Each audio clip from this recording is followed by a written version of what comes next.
დავიკავოთ ადგილები და მოემზადოთ რეგისტრაციისთვის.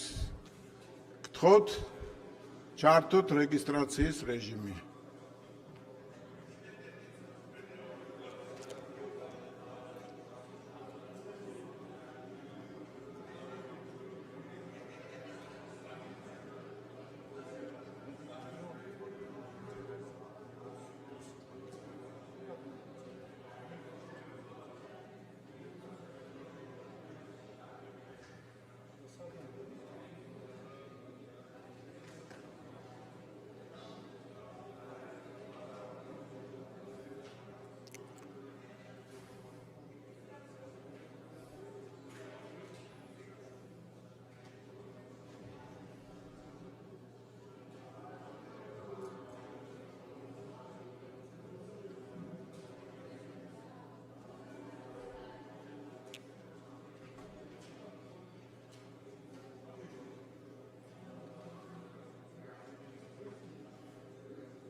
Კორუმი გვაქვს, შეგვიძლია დავიწყოთ სხდომა და უპირველეს ყოვლისა დავამტკიცოთ დღის წესრიგი.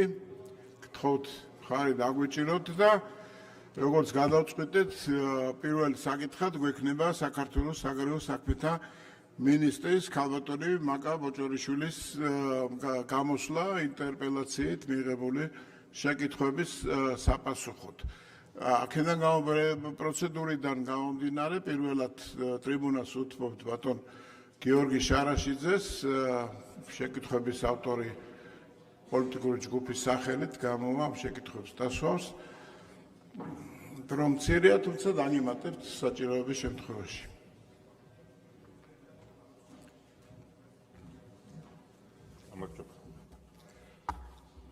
მოგესალმებით, მე ამ დროს ამ კითხვების წასაკითხად ნამდვილად ვერ გამოვიყენებ, თუმცა ჩემი გამოსვლა რა თქმა უნდა იქნება დაკავშირებული თავისთავად მხოლოდ ამ კითხვებთან, იმ 19 კითხვასთან, რაც ჩვენმა ფრაქციამ ქალბატონ მაკა ბოჭორიშვილს გაუგზავნა. როგორც მოგეხსენებათ, გასული წლის 4 ნოემბერს ევროკომისიამ გამოაქვეყნა ყოველწლიური ანგარიში ევროკავშირის გაფართოებასთან დაკავშირებით, კანდიდატ ქვეყნებთან მიმართებით და მათ შორის, რა თქმა უნდა, საქართველოსთან მიმართებით. ეს ანგარიში, რომელიც ახლა ხელთ მიჭირავს, იყო ისტორიულად ყველაზე კრიტიკული ანგარიში, რაც სამწუხაროდ განაპირობა ოცნების მიერ ბოლო წლებში საქართველოს დემოკრატიული განვითარებისა და ევროპული მომავლის გზიდან გადახვევა. სერიოზულმა უკუსლამ 9 ნაბიჯის განხორციელებასთან მიმართებით, რაც მოგეხსენებათ ყველას კარგად, რომ საქართველოს მიენიჭა იმ დათქმით და იმ პირობით, რომ ეს 9 ნაბიჯი უნდა შესრულებულიყო იმისთვის, რომ საქართველოს განეცადა შემდგომი პროგრესი ევროკავშირში გაწევრიანების მიმართულებით და გადასულიყო მოლაპარაკებების ეტაპზე, რაც სამწუხაროდ არ მოხდა.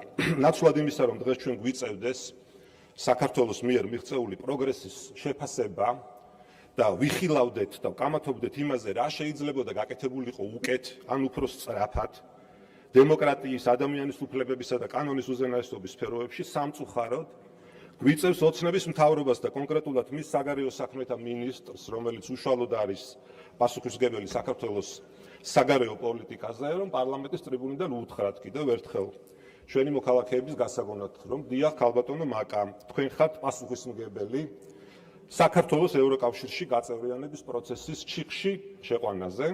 ყველაფერს თავის სახელი დავარქვათ.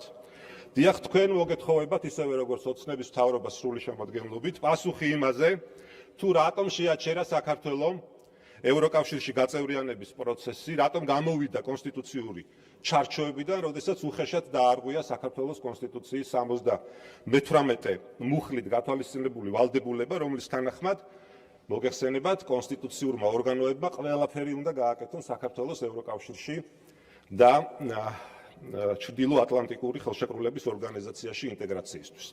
დღეს კი გვაქვს საპირისპირო რეალობა, როცა ოცნების მთავრობა არათუ არ იცავს საქართველოს კონსტიტუციას, არამედ უხეშად არღვევს მას, როცა ახორციელებს ისეთ ანტიდემოკრატიულ ქმედებებს, რომელიც სრულიად შეუსაბამოა ევროკავშირის მოლოდინებთან, ევროკავშირის კანდიდატი ქვეყნის მიმართ.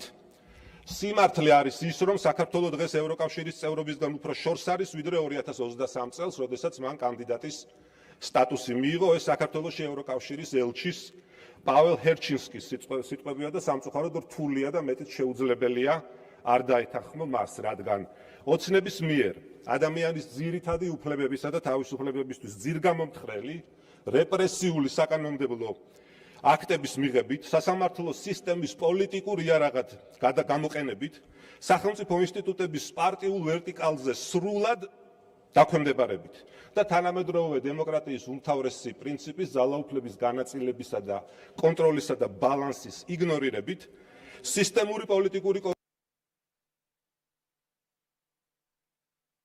აქციების მონაწილეების უსაფუძვლო დაპატიმრებებით, მედიასა და სამოქალაქო სივრცის შევიწროვებით, რაც პირდაპირ მიუთითებს, რომ სახეზეა არა მხოლოდ დემოკრატიული უკუსვლა, არამედ ავტორიტარული რეჟიმის გაძლიერება, საქართველოს სრულად დაშორდა ფუნდამენტურ ევროპულ ღირებულებებს, როგორიც არის ადამიანის უფლებები, კანონის უზენაესობა, სამართლიანი სასამართლო და დემოკრატიული მართლობა. ერთადერთი, რაშიც ოცნებას ნამდვილად აქვს პროგრესი, ბრჭყალებში, რა თქმა უნდა, ეს არის დეზინფორმაციის გავრცელება და ევროკავშირის წინააღმდეგ მიმართული ნეგატიური პროპაგანდა, ანტიევროპული რიტორიკა, რომლის მიზანია საქართველოს მოსახლეობაში შიშისა და უნდობლობის დანერგვა ჩვენი მთავარი სტრატეგიული პარტნიორის მიმართ, იმ დიდი ევროპული ოჯახის მიმართ, რომლის წევრობაც საქართველოს მოსახლეობის უდიდესი ნაწილის არჩევანია მოგეხსენებათ.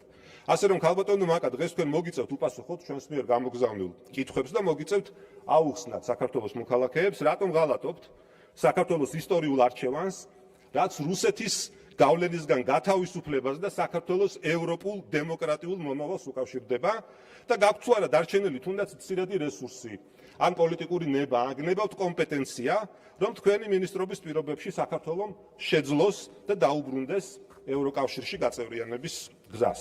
დიდი მადლობა და ვთხოვთ უპასუხოთ ჩვენს მიერ გამოგზავნილ კითხვებს. მადლობა.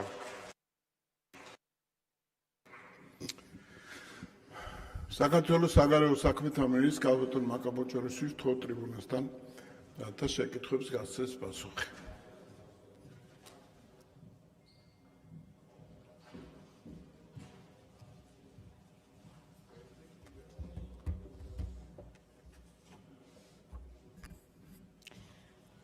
მოგესალმებით. პირველ რიგში მადლობას მოგახსენებთ კითხვებისთვის. მოხარულით ვარ, რომ ქუჩიდან დებატები პარლამენტში დაბრუნდა, რაც ნებისმიერი დემოკრატიული საზოგადოებისთვის ბევრად უფრო ჯანსაღი პროცესია, ვიდრე არჩევნების შედეგად პარლამენტის წევრობის მანდატ მოპოვებული პოლიტიკოსების ქუჩაში დგომა. შევეცდები ყველა თქვენს კითხვას შეძლებისდაგვარად ამომწურავი პასუხები გავსცე დროის შეზღუდვების გათვალისწინებით, ვიდრე შეკითხვებზე პასუხის გაცემას დავიწყებ ორიოდე სიტყვით, სურს აღნიშნო, რომ თქვენი კითხვების ნაწილი სწორედ იმ პროპაგანდისტული ნარატივის გაგრძელებაა და მცდელობაა, რომ ეს ნარატივი განამტკიცოთ ჩვენს საზოგადოებაში და ეს ნარატივი მხოლოდ და მხოლოდ ხშირ შემთხვევაში სიცრუეს ეფუძნება. მიუხედავად ამისა, მე კიდევ ერთხელ შევეცდები განმარტო მთელი რიგი საკითხები თქვენთვის და მათთვის, ვისაც ცოტაოდენ მაინც კიდევ სჯერა ამ ცრუ ნარატივების. დასმულია 19 კითხვა, რამდენიმე საკითხს შეეხება ეს 19 კითხვა, შევეცდები თემების მიხედვით გაგცეთ პასუხები და ვთხოვთ ზომის თავმჯდომარეს დროის გაგრძელებას, ვინაიდან საკმაოდ მოცულობითი კითხვებია და შესაბამისად პასუხებიც საკმაოდ მოცულობითი იქნება და მოითხოვს გარკვეულ დროს. დავიწყებ ევროკავშირთან ურთიერთობების და გაფართოების პოლიტიკასთან დაკავშირებულ კითხვებზე პასუხებით. ტყუილია თითქოს ქართულმა ოცნებამ ცალმხრივი გადაწყვეტილებით ევროინტეგრაციის პროცესი 2028 წლამდე შეაჩერა. ქართულ ოცნებას ევროინტეგრაციის პროცესი არასდროს შეუჩერებია, პირიქით ქართული ოცნების ხელისუფლების თანმიმდევრული პოლიტიკის შედეგად თამამად შეგვიძლია ვთქვათ, რომ დღეს საქართველოს სხვადასხვა მიმართულებით ბევრად უფრო ახლოს არის ევროპულ სტანდარტებთან, ვიდრე სხვა კანდიდატი ქვეყნები. სწორედ ქართული ოცნების მმართველობის შედეგად საქართველოს ერთმნიშვნელოვნად უფრო დემოკრატიული და თვისობრივად განსხვავებული სახელმწიფოა დღეს, ვიდრე ის გახლდათ 2012 წელს. 2014 წლიდან საქართველომ როგორც ევროკავშირის ასოცირებულმა პარტნიორმა ქვეყანამ, სწორედ ქართული ოცნების ხელისუფლების ძალისხმევით, ყველა მიმართულებით თვალსაჩინო პროგრესს მიაღწია, რომლის უარყოფაც თავად ძალიან კრიტიკულად განწყობილ ევროპულ ბიუროკრატიასაც კი მოუწია ამ პროგრესის აღიარება 2023 წელს, მაშინ, როდესაც წელიწად ნახევრის უსამართლო დაგვიანებით მიანიჭა ჩვენს ქვეყანას კანდიდატის სტატუსი თავისივე ანგარიშების და დასკვნების საფუძველზე. საქართველოს პროგრესის, რომლის უკან სწორედ ქართული ოცნების ხელისუფლება დგას, დასტურია ევროკომისიის ყველა ანგარიში, რაც კი 2025 წლამდე მომზადებულა ბრიუსელში და გამოქვეყნებულა. პოლიტიკური დიალოგი საქართველოსთან 2024 წელს ბრიუსელის გადაწყვეტილებით შეჩერდა და არა ქართული ოცნების, როგორც ეს თქვენს კითხვებშია წარმოჩენილი. შეგახსენებთ 2024 წლის 9 ივლისს თუ როგორ განგვიმარტა ევროკავშირის ელჩმა საქართველოში ბატონმა პაվել ჰერჩინსკიმ 2024 წლის 27 ივნისს ევროპული საბჭოს გადაწყვეტილება. მან განაცხადა, რომ ევროკავშირმა მიიღო გადაწყვეტილება საქართველოს ევროკავშირში გაწევრიანების პროცესის შეჩერების შესახებ, ციტირებ, სამწუხაროდ საქართველოს ევროკავშირში გაწევრიანების პროცესი ამჟამად გაჩერებულია. ეს ევროკავშირის ლიდერებმა ევროპული საბჭოს ბოლოს ხდომაზე გადაწყვიტეს. ევროკავშირში გაწევრიანება ჩვენთვის საქართველოს მოქალაქეთა დიდი ნაწილისთვის, დიდი უმრავლესობისთვის არის ჩვენს ისტორიაზე, კულტურაზე, იდენტობაზე დაფუძნებული მისწრაფება, რომელიც მიზნად ისახავს ჩვენი ქვეყნის უსაფრთხოებისა და კეთილდღეობისთვის საუკეთესო გარანტიების შექმნას. ჩვენთვის და ჩვენი საზოგადოების უდიდესი ნაწილისთვის ცხადია, თუ რას ემსახურებოდა და ემსახურება ეს განცხადებები მუქარა და შანტაჟი საქართველოს ევროპული პერსპექტივის კანდიდატის სტატუსის თუ ევროკავშირში წევრობის შესახებ. ამ საკითხებით მუდმივი მანიპულირება მხოლოდ და მხოლოდ აზიანებს ჩვენთვის ასეთ მნიშვნელოვან საკითხს და პროცესს. სწორედ ამიტომ 2024 წლის 28 ნოემბერს საქართველოს ხელისუფლებამ განაცხადა, ციტირებ განცხადებიდან, არავის მივცემთ საშუალებას დაგვტოვონ მუდმივი შანტაჟის და მანიპულაციის რეჟიმში, რაც ჩვენი ქვეყნის და საზოგადოებისთვის სრულიად შეურაცხყოფელია. შეგახსენებთ, რომ ამავე განცხადებით საქართველოს პრემიერ-მინისტრმა ირაკლი კობახიძემ ცალსახად განაცხადა, რომ ჩვენი სახელმწიფოებრივი ამოცანაა საქართველო 2030 წელს გახდეს ევროკავშირის წევრი ქვეყანა, რისთვისაც ძალისხმევას არ დავიშურებთ, 2030 წლისთვის საქართველო ყველა კანდიდატ ქვეყანაზე მეტად იქნება მზად ევროკავშირში გასაწევრიანებლად. აქვე გაკეთდა განმარტება, მოლაპარაკებების გახსნა დღეს ისევე გამოიყენება ჩვენი ქვეყნის დასაშანტაჟებლად და საზოგადოების გახლეჩვის ინსტრუმენტად, როგორც მანამდე კანდიდატის სტატუსი გამოიყენებოდა. თავარი არაა ის, თუ როდოს გავხსნით მოლაპარაკებებს, არამედ ის, თუ როდის დავხურავთ მას. 2028 წლის ბოლო არის ის დრო, როდესაც საქართველო იქნება ეკონომიკური თვალსაზრისით სათანადოდ მომზადებული, რათა გახსნას მოლაპარაკებები 2030 წელს ევროკავშირში გასაწევრიანებლად. აქვე შეგახსენებთ, რომ გადაწყვეტილებას კანდიდატ ქვეყანასთან მოლაპარაკებების გახსნაზე იღებს ევროკავშირის საბჭო და არა თავად კანდიდატი ქვეყანა. კიდევ ერთხელ ხმამაღლა შეგვიძლია დღეს აქ განვაცხადოთ საქმე შანტაჟის ნაცვლად. ევროკავშირის საბჭოს გადაწყვეტილების მიღებისთანავე მზად ვართ ვაწარმოოთ მოლაპარაკებები ევროკავშირთან, თუმცა ამისთვის საჭიროა მინიმუმ ის, რომ ევროკავშირის ბიუროკრატია დაუბრუნდეს ასოცირების შეთანხმებით ნაკისრი ვალდებულებების შესრულებას და ამავე შეთანხმებით გათვალისწინებული პოლიტიკური დიალოგის წარმოებას საქართველოსთან, რომელიც 2024 წელს შეაჩერა. სხვაგვარად, ნებისმიერი ფორმით გამოხატული წუხილი ქართველი ხალხის ევროპულ მომავალზე ვერ იქნება გულწრფელი და მხოლოდ ქართველი ხალხის პოლარიზაციის მიზანს მოემსახურება, რაც ვერანაირად ვერ იქნება ჩვენი მხრიდან მიღებული და შეფასებული როგორც მეგობრული სულისკვეთება. რაც შეეხება ეგრეთ წოდებულ 9 ნაბიჯს და მის შესრულებას. აღსანიშნავია, რომ 9 ნაბიჯი არასდროს არავის განუსაზღვრავს საქართველოს ევროკავშირთან მოლაპარაკებების დაწყების წინაპირობად.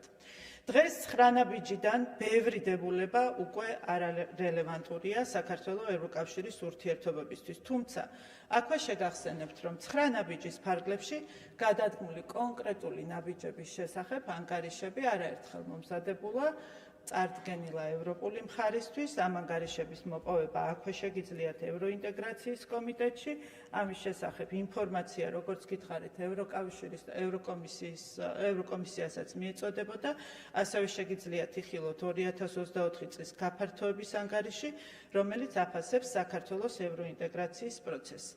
აღნიშნული ანგარიში იძლევა შესაძლებლობას გაკეთდეს საქართველოს, უკრაინის და მოლდოვის პროგრესის შედარებითი ანალიზი, მე აქ მაქვს ცხრილი, თუ არ გახსოვთ, შემიძლია გაგიზიაროთ, სადაც თვალნათლივ ჩანს, თუ ვინ სად არის პროგრესის მიხედვით და მიუხედავად იმისა, რომ საქართველოს ევროკომისიის მხრიდან ძალიან ხშირად გამოიყენება საქართველოს მიმართ ორმაგი სტანდარტები, განსაკუთრებულად მძაფრი კრიტიკული დამოკიდებულება ყველასთვის თვალშისაცემია, საქართველოს შეფასებაში მაინც თვალნათლივ ჩანს, თუ რამდენად წინ არის საქართველოს სხვა კანდიდატ ქვეყნებთან შედარებით ევროკავშირში გაწევრიანების კრიტერიუმების დაკმაყოფილების თვალსაზრისით. სწორედ ამ პროგრესის მიჩქმალვის სურვილით აიხსნება ის ფაქტი, რომ 2025 წელს გაფართოების ანგარიშის მომზადებისას, ეს ის ანგარიშია, რომელიც თქვენ გქონდათ დღეს აქ წარმოდგენილი, ევროკომისიამ უარი თქვა საქართველოს შეფასებაზე ყველა იმ მიმართულებით, რომლითაც შესაძლოა ასახულიყო საქართველოს პროგრესი და სწორედ საქართველოს ასე ვთქვათ, ის მოწინავე პოზიციები, რაც საქართველოს აქვს სხვა კანდიდატ ქვეყნებთან შედარებაში. და ამით დამტკიცდებოდა, რომ საქართველოს თუნდაც მოლაპარაკებების გასახსნელად ბევრად უფრო მზად არის, ვიდრე უკრაინა და მოლდოვა. სწორედ ამიტომ ევროკომისიამ ამ შემთხვევაში სულ სხვა თავისივე მეთოდოლოგიაზე თქვა რეალურად უარი და სულ სხვაგვარად მოამზადა ის ანგარიში. ჩვენ ამის თაობაზე 2025 წლის 4 ნოემბერს გავაკეთეთ განცხადება, თქვენ შეგიძლიათ იხილოთ საგარეო საქმეთა სამინისტროს განცხადება, სადაც ასახულია ჩვენი პოზიცია ამ ანგარიშთან დაკავშირებით. აქვე გაცნობებთ, რომ მომდევნო ანგარიშის მოსამზადებლად ჩვენ უკვე მუშაობთ მასალების წარსადგენად და კითხვებზე პასუხების გასაცემად, იმისათვის, რომ ევროკომისიას ჰქონდეს შეფასების შესაძლებლობები და ამ ანგარიშთან ერთად ჩვენ ვაპირებთ, რომ ჩვენი შენიშვნები და კომენტარები, რაც გაკეთდა სხვადასხვა უწყებების მხრიდან 2025 წლის გაფართოების ანგარიშთან დაკავშირებით, ასევე წარმოუდგინოთ ევროკომისიას იმისათვის, რომ უპასუხოდ არ დარჩეს ის საკითხები, რაც უსამართლოდ იქნა შეფასებული 2025 წლის ანგარიში, თუ შეიძლება ამას საერთოდ შეფასება ვუწოდოთ. ერთადერთი საკითხი, რომელსაც აქ შევეხები, როგორც ჩვენთვის პრობლემურ თემას ევროკომისიის შეფასების კონტექსტში, რომელიც ხშირად ჟღერდება და მომავალშიც გაჟღერდება, ეს გახლავთ ევროკავშირის საგარეო და უსაფრთხოების პოლიტიკასთან საქართველოს თანხმედრა, რომელიც ხშირად მხოლოდ ევროკავშირის განცხადებებზე მიერთების სტატისტიკით იზომება. ჩვენი ქვეყნის გეოპოლიტიკური მდებარეობის, რუსეთის მიერ ჩვენი ორი რეგიონის ოკუპაციიდან გამომდინარე, უსაფრთხოების გამოწვევების გათვალისწინებით, ჩვენ გვმართებს გამორჩეული სიფრთხილე ნებისმიერი პროცესის შეფასების და მით უმეტეს კონკრეტული საგარეო პოლიტიკური ნაბიჯების გადადგმის დროს. ჩვენ ვერასდროს დავუშვებთ, რომ უბრალო სტატისტიკის გაუმჯობესების სურვილით დამატებითი საფრთხე შევუქმნათ ჩვენს ეროვნულ ინტერესებს. შესაბამისად, საქართველოს ვიდრე ის არ გახდება ევროკავშირის სრულფასოვანი წევრი, საქართველოს გაუჭირდება ევროკავშირის საგარეო პოლიტიკასთან სრულ თანხმედრაში ყოფნა. 9 ნაბიჯის კონტექსტში აუცილებლად უნდა აღინიშნოს, რომ ის ასევე ეხებოდა საქართველოს პარლამენტში ოპოზიციის ჩართულობას. მასში საუბარი იყო არჩევნებზე. შესაბამისად, როდესაც თქვენ ეძებთ 19 ბიჭის შესრულებაზე პასუხისმგებლებს, ოპოზიცია არ უნდა გაექცეს თავის წილ პასუხისმგებლობას.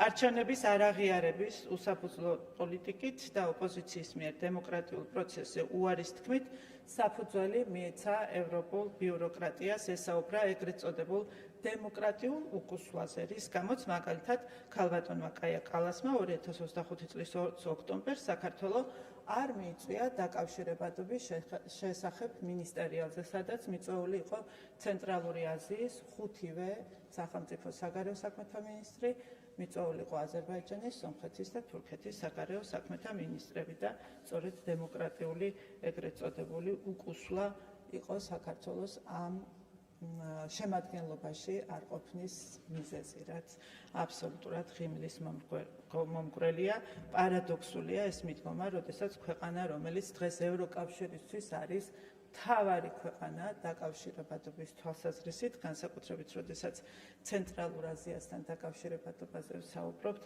არ იყოს მოლაპარაკებების მაგიდასთან.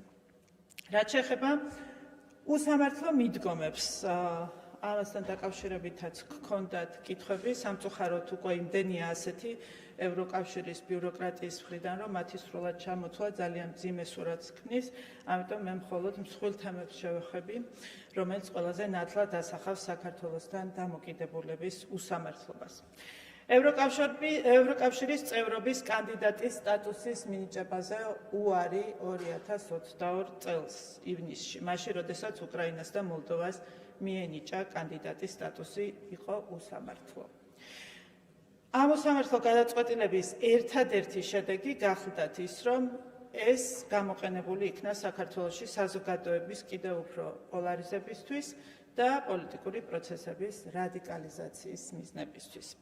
2022 წელს არ არსებობდა არანაირი გეოპოლიტიკური თუ პრაქტიკული საფუძველი, რაც გაამართლებდა ამ უსამართლო გადაწყვეტილებას საქართველოსთან მიმართებაში.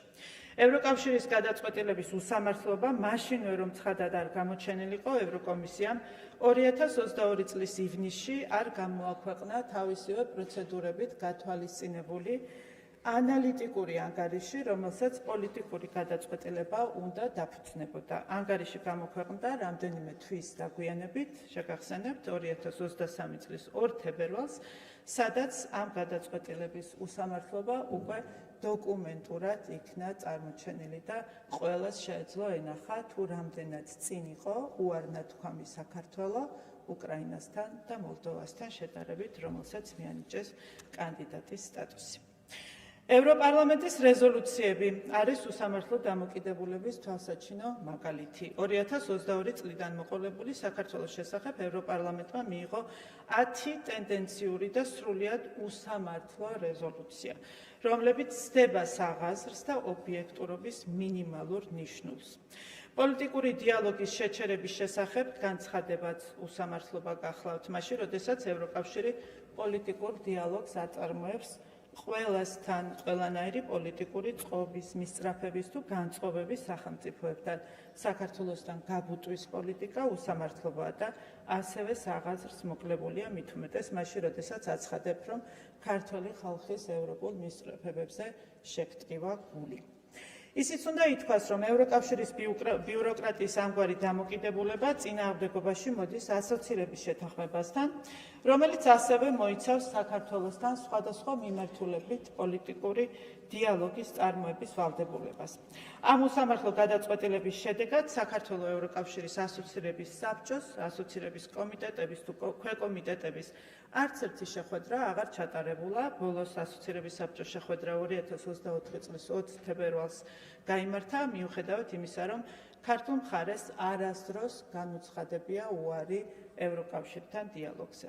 უფრო მეტიც, მაშინ, როდესაც დავინახეთ შესაძლებლობა ადამიანის უფლებების შესახებ დიალოგი გამოგვეყენებინა ევროკავშირსა და საქართველოს შორის დიალოგის განახლებისთვის, ეს ხომ ის საკითხებია, რომელზეც ძალიან ხშირად აპელირებს ევროკავშირის მხარე, როგორც დიალოგის შეწყვეტის საფუძველზე, თქვენს ახსენეთ ეს, გულწრფელად იყო შეთავაზება, რომ სწორედ ამ საკითხებზე საქართველოსთან ჩატარებულიყო ადამიანის უფლებების შესახებ დიალოგი ქართული ოცნების ხელისუფლება სრულიად მზად იყო ამ დიალოგის წარმოებისთვის, თუმცა ისევ და ისევ ეს საკითხიც ევროკავშირის მხრიდან გამოყენებულ იქნა მხოლოდ და მხოლოდ манипуляციისთვის.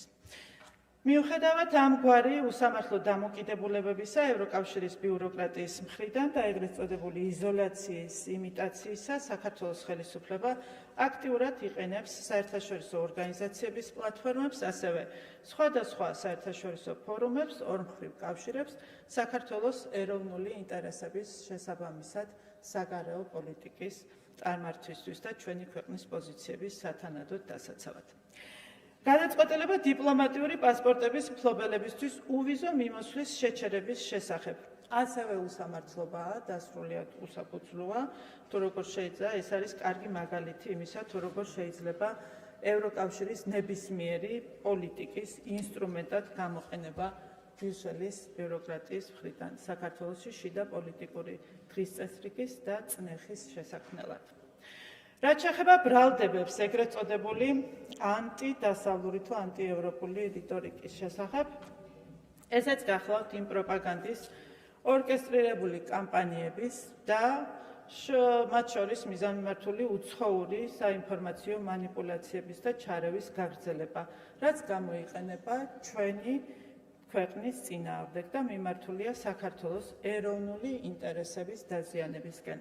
ჩვენ გვაქვს მომზადებული საკმაოდ ვრცელი კრებული, მე აქ მაქვს, დიდია, ესეც ბევრია, ძალიან. შემიძლია დაგიტოვოთ, რომ გაეცნოთ, სადაც თავმოყრილია რეზოლუციები, სხვადასხვა დოკუმენტები, განცხადებები, რომლის ავტორებიც არიან უცხო ქვეყნების, ძირითადად ევროპელი პოლიტიკოსები, უცხოური ორგანიზაციები, ეგრეთ წოდებული სამოქალაქო საზოგადოების აქტივისტები, ხანდახან ელჩებიც და აღნიშნული რეზოლუციები თუ განცხადებები ხშირ შემთხვევაში მიმართულია ქვეყნის მოქალაქეების მიერ არჩეული ხელისუფლების წინააღმდეგ და წარმოადგენენ თავდასხმას ქვეყნის ლეგიტიმურ ხელისუფლებაზე, რომელიც ლეგიტიმურად იცავს ჩვენი ქვეყნის ეროვნულ ინტერესებს. ამ ვითარებაში საპასუხო განცხადებები ანტიევროპულ ან ანტიდასავლურ რიტორიკად არ უნდა მოინათლოს. ვერ ნახავთ ვერც ერთ ოფიციალურ განცხადებას, რომელსაც შეიძლება მიეცეს ამგვარი კვალიფიკაცია. 2024-25 წლებში განხორციელებული საკანონმდებლო ცვლილებების შედეგად პროექტების შეჩერებასთან დაკავშირებით ჰქონდათ შეკითხვა. ამასთან პასუხად თამამად შეიძლება ითქვას, რომ საქართველოს პარლამენტის მიერ 2024-25 წლებში მიღებულ კანონებს და რეგულაციებს, რომლებიც მიზნად ისახავდნენ უცხოური ჩარევების პრევენციას პოლიტიკაში და უცხოური გავლენის გამჭვირვალობას, არც ერთი პროექტი არ შეუჩერებია ან გაუუქმებია. დღეს ვფიქრობ, აღარავის უნდა კონდეს კითხვები პოლიტიკაში უცხოური ჩარევების პრევენციის და უცხოური გავლენების გამჭვირვალობის აუცილებლობასთან დაკავშირებით. დღეს თვალნათლივ ჩანს, თუ რამდენად უკავშირდება ყოველივე ეს ჩვენი ქვეყნის უსაფრთხოებას და ჩვენი ქვეყნის სტაბილურობას. სტატისტიკა მოწმობს, თუ როგორია კანონების აღსრულებასთან დაკავშირებით საქართველოს მთავრობის დამოკიდებულება. 2025 წლის 16 აპრილიდან 2025 წლის 26 წლის 8 აპრილის ჩათვლით მთავრობის ადმინისტრაციაში წარდგენილი განცხადებებიდან გადაწყვეტილება მიღებულია 165 საგრანტო განცხადებასთან დაკავშირებით. დადებითი რეკომენდაციის მაჩვენებელი არის 95%-ზე მეტი. აქედან შეიძლება იმსჯელოთ, თუ როგორია საქართველოს მთავრობის დამოკიდებულება პროექტების განხორციელებასთან დაკავშირებით. შეგვიძლია თამამად ვთქვათ, რომ არც ერთ პროექტზე, რომელიც საქართველოს ეროვნული ინტერესების წინააღმდეგ არ იყო, არ თქმულა უარი. 95%-ზე მეტი აქ საუბარი არის დაახლოებით 47 მილიონი ლარის ოდენობის პროექტებზე და შესაბამისად ეს სტატისტიკა ყველაფერს პასუხობს და ცხადია, თუ რასთან გვაქვს საქმე.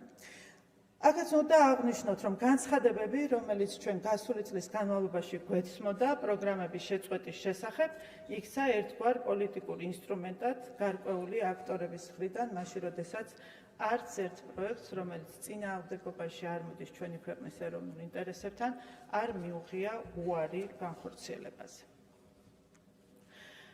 რაც შეეხება კითხვას, ქონდა თუ არა ევროკავშირთან ურთიერთობებში დამდგარ ეგრეთ წოდებულ კრიზისს გავლენა ამერიკის შეერთებულ შტატებთან სტრატეგიულ პარტნიორობაზე, მოგახსენებთ, რომ ევროკავშირთან ურთიერთობებში დამდგარ ეგრეთ წოდებულ კრიზისს და ბაიდენის ადმინისტრაციის მიერ საქართველოსთან სტრატეგიული პარტნიორობის შეჩერებას, ამ შეჩერების შესახებ გადაწყვეტილებას ერთი და იგივე ავტორები ყავს, რომლებიც საქართველოს ურთიერთობებს ევროკავშირთან და ამერიკის შეერთებულ შტატებთან იყენებენ მხოლოდ და მხოლოდ პოლიტიკურ ინსტრუმენტად შანტაჟისთვის და ზეწოლისთვის.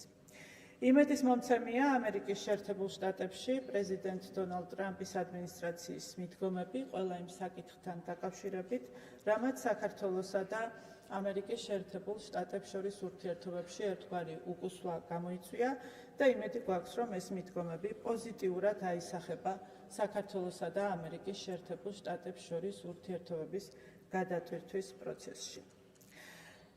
რაც შეეხება კითხვას უკვე რუსეთ-საქართველოს კონფლიქტთან დაკავშირებით, ძალის არ გამოყენების ხელშეკრულების ხელმოწერის საკითხზე. კიდევ ერთხელ შეგახსენებთ, რომ ამ საკითხზე საქართველოს პოზიცია არის ძალიან კაფიო, თანმიმდევრული და უყევი და ეს პოზიცია ეფუძნება საერთაშორისო სამართლის ფუნდამენტურ ნორმებს, პრინციპებს, მათ შორის გაეროს წესდებას და ჰელსინკის დასკვნით აქტს. რუსეთის მიერ ძალის არ გამოყენების ვალდებულების დადასტურება და შესრულება წარმოადგენს ჟენევის საერთაშორისო მოლაპარაკებების ერთ-ერთ მნიშვნელოვან საკითხს, რასაც საქართველოს დელეგაცია მუდმივად სვამს ყოველი რაუნდის ფარგლებში და აქტიურად და თანმიმდევრულად მსჯელობს ამ საკითხზე სწორედ ჟენევის საერთაშორისო მოლაპარაკებების ფარგლებში. ზოგადად საქართველოს ხელისუფლებას აქვს გაცხადებული კონფლიქტის მშვიდობიანი დარეგულირების პოლიტიკა, რასაც მიყვება და ახორციელებს და ამასთან ყველაფერი კეთდება აღნიშნული საკითხის საერთაშორისო დღის წესრიგში შენარჩუნებისთვის. დამერწმუნეთ, ეს არ არის მარტივი გლობალურად მიმდინარე პროცესების ფონზე და მოითხოვს ყოველდღიურ მუშაობას დიპლომატიური სამსახურის მიერ. ამ კონტექსტში უნდა აღინიშნოს ისიც, რომ რუსეთის უკანონო ქმედებებთან დაკავშირებით საერთაშორისო საზოგადოების ინფორმირებისა და რეაგირებისთვის ყოველთვის ხდება არსებული საერთაშორისო მექანიზმების და ინსტრუმენტების გამოყენება. კონკრეტულად, სოხუმის აეროპორტის საკითხზე გქონდათ კითხვა სამოქალაქო ავიაციის საერთაშორისო ორგანიზაციას 2025 წლის 20 თებერვალს გაეგზავნა შესაბამისი ნოტა, სადაც აღნიშნულია, რომ ოკუპირებულ აფხაზეთში საქართველოს მთავრობის ნებართვის გარეშე განხორციელებული ფრენები უკანონოა და ხორციელდება საერთაშორისო სამართლის ნორმების დარღვევით. საქართველოს დიპლომატიური სამსახური მუდმივად აგრძელებს მუშაობას ყველა საერთაშორისო ორგანიზაციასთან, რომლის ფარგლებშიც შესაძლებლობა გვაქვს რაიმე ინსტრუმენტი გამოვიყენოთ ჩვენი გაცხადებული მიზნის კონფლიქტის მშვიდობიანი დარეგულირების მისაღწევად. ზოგადად, თავად ოკუპაცია არის უკანონო ქმედება, საერთაშორისო ნორმების დარღვევა და შესაბამისად ყველაფერი, რაც მის ფარგლებში ხორციელდება, უნდა შეფასდეს უკანონო ქმედებად და ეს ასეც ხდება ხოლმე. საქართველოს ხელისუფლების დამოკიდებულება კარგად ჩანს საერთაშორისო სასამართლოების 2021-25 წლების გადაწყვეტილებებში. ჩვენი საერთაშორისო სამართლებრივი ბრძოლის შედეგები, რომლითაც სამართლებრივად ვამტკიცებთ ჩვენს პოზიციებს რუსეთის ფედერაციის წინააღმდეგ საქართველოს რეგიონების უკანონო ოკუპაციასთან დაკავშირებით.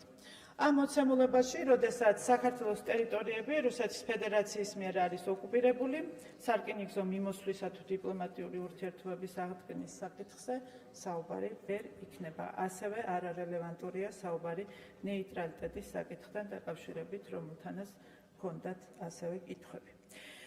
რაც შეეხება საერთაშორისო სანქციების რეჟიმების იმპლემენტაციის საკითხზე დასმულ კითხვებს, მოგახსენებთ, რომ საქართველოს ხელისუფლებამ, როგორც კი სანქციების რეჟიმები იქნა ამოქმედებული, ყისიერად მიიღო ყველა საჭირო ზომა იმისათვის, რომ საქართველოს ტერიტორია არ ყოფილიყო გამოყენებული სანქციების რეჟიმების გვერდისავლისთვის და ამ დრომდე წარმატებით ასრულებს ამ პოლიტიკას. 2023 წლის ივნისში მოგეხსენებათ, რომ საქართველოს სტუმრობდნენ ამერიკის შეერთებული შტატების, ევროკავშირის და დიდი ბრიტანეთის წარმომადგენლები, რომლებიც მუშაობენ სანქციების საკითხებზე და ჩვენ მათთან გვქონდა საკმაოდ ინტენსიური დიალოგი, გავაცანით ყველა ის მექანიზმი, რაც საქართველოს ჰქონდა იმ დროისთვის შემუშავებული, რომელიც დღემდე ძალიან ეფექტიანად მუშაობს და შესაბამისად სწორედ ამ მექანიზმების ფარგლებში რეგულარულად ხდება ინფორმაციის გაცვლა ევროპულ მხარესთან სანქციების შესრულებასთან დაკავშირებით. აღსანიშნავია ასევე ევროკავშირის სპეციალურ წარმომადგენელთან, ბატონ ოსალივალთან რეგულარული კომუნიკაცია. ეს წერილები არაერთხელ გაგვისაჯაროებია, თქვენ შეგიძლიათ ნახოთ ევროკავშირის მხარე, როდესაც ახალი სანქციების პაკეტი იქ არის ხოლმე შემოღებული, აცნობებს ქართულ მხარეს და ქართული მხარეც ყველა შესაბამის ზომას ატარებს იმისათვის, რომ კიდევ ერთხელ ვაჩვენოთ, რომ საქართველოს ტერიტორია არ იქნება სანქციების გვერდისავლისთვის გამოყენებული. დღემდე არ არსებობს არც ერთი ფაქტი ამის დამადასტურებელი, რომ საქართველოს ტერიტორიის გავლით რაიმე დაშავდა, მიუხედავად ამისა, მუდმივად გვესმის სპეკულაციები ამ თემაზე, რაც ძალიან სამწუხაროა. თუ ციფრები გაინტერესებთ, შემიძლია გითხრათ, რომ საქართველოს საბაჟო საზღვრებზე დაფიქსირდა სანქცირებული ტვირთის უკან დაბრუნების და საბაჟო პროცედურების განხორციელებაზე უარის თქმის 2777 შემთხვევა, ასევე რეგისტრაციის ეკონომიკურ ზონებში საქონლის ექსპორტზე და რეექსპორტზე უარის თქმის 1950-ზე მეტი შემთხვევა. დღეისთვის ასეთი მონაცემები გვაქვს. 2022 წლიდან სანქციებთან დაკავშირებული საფუძვლით 61 გემს ეთქვა უარი საქართველოს პორტებში შემოსვლაზე.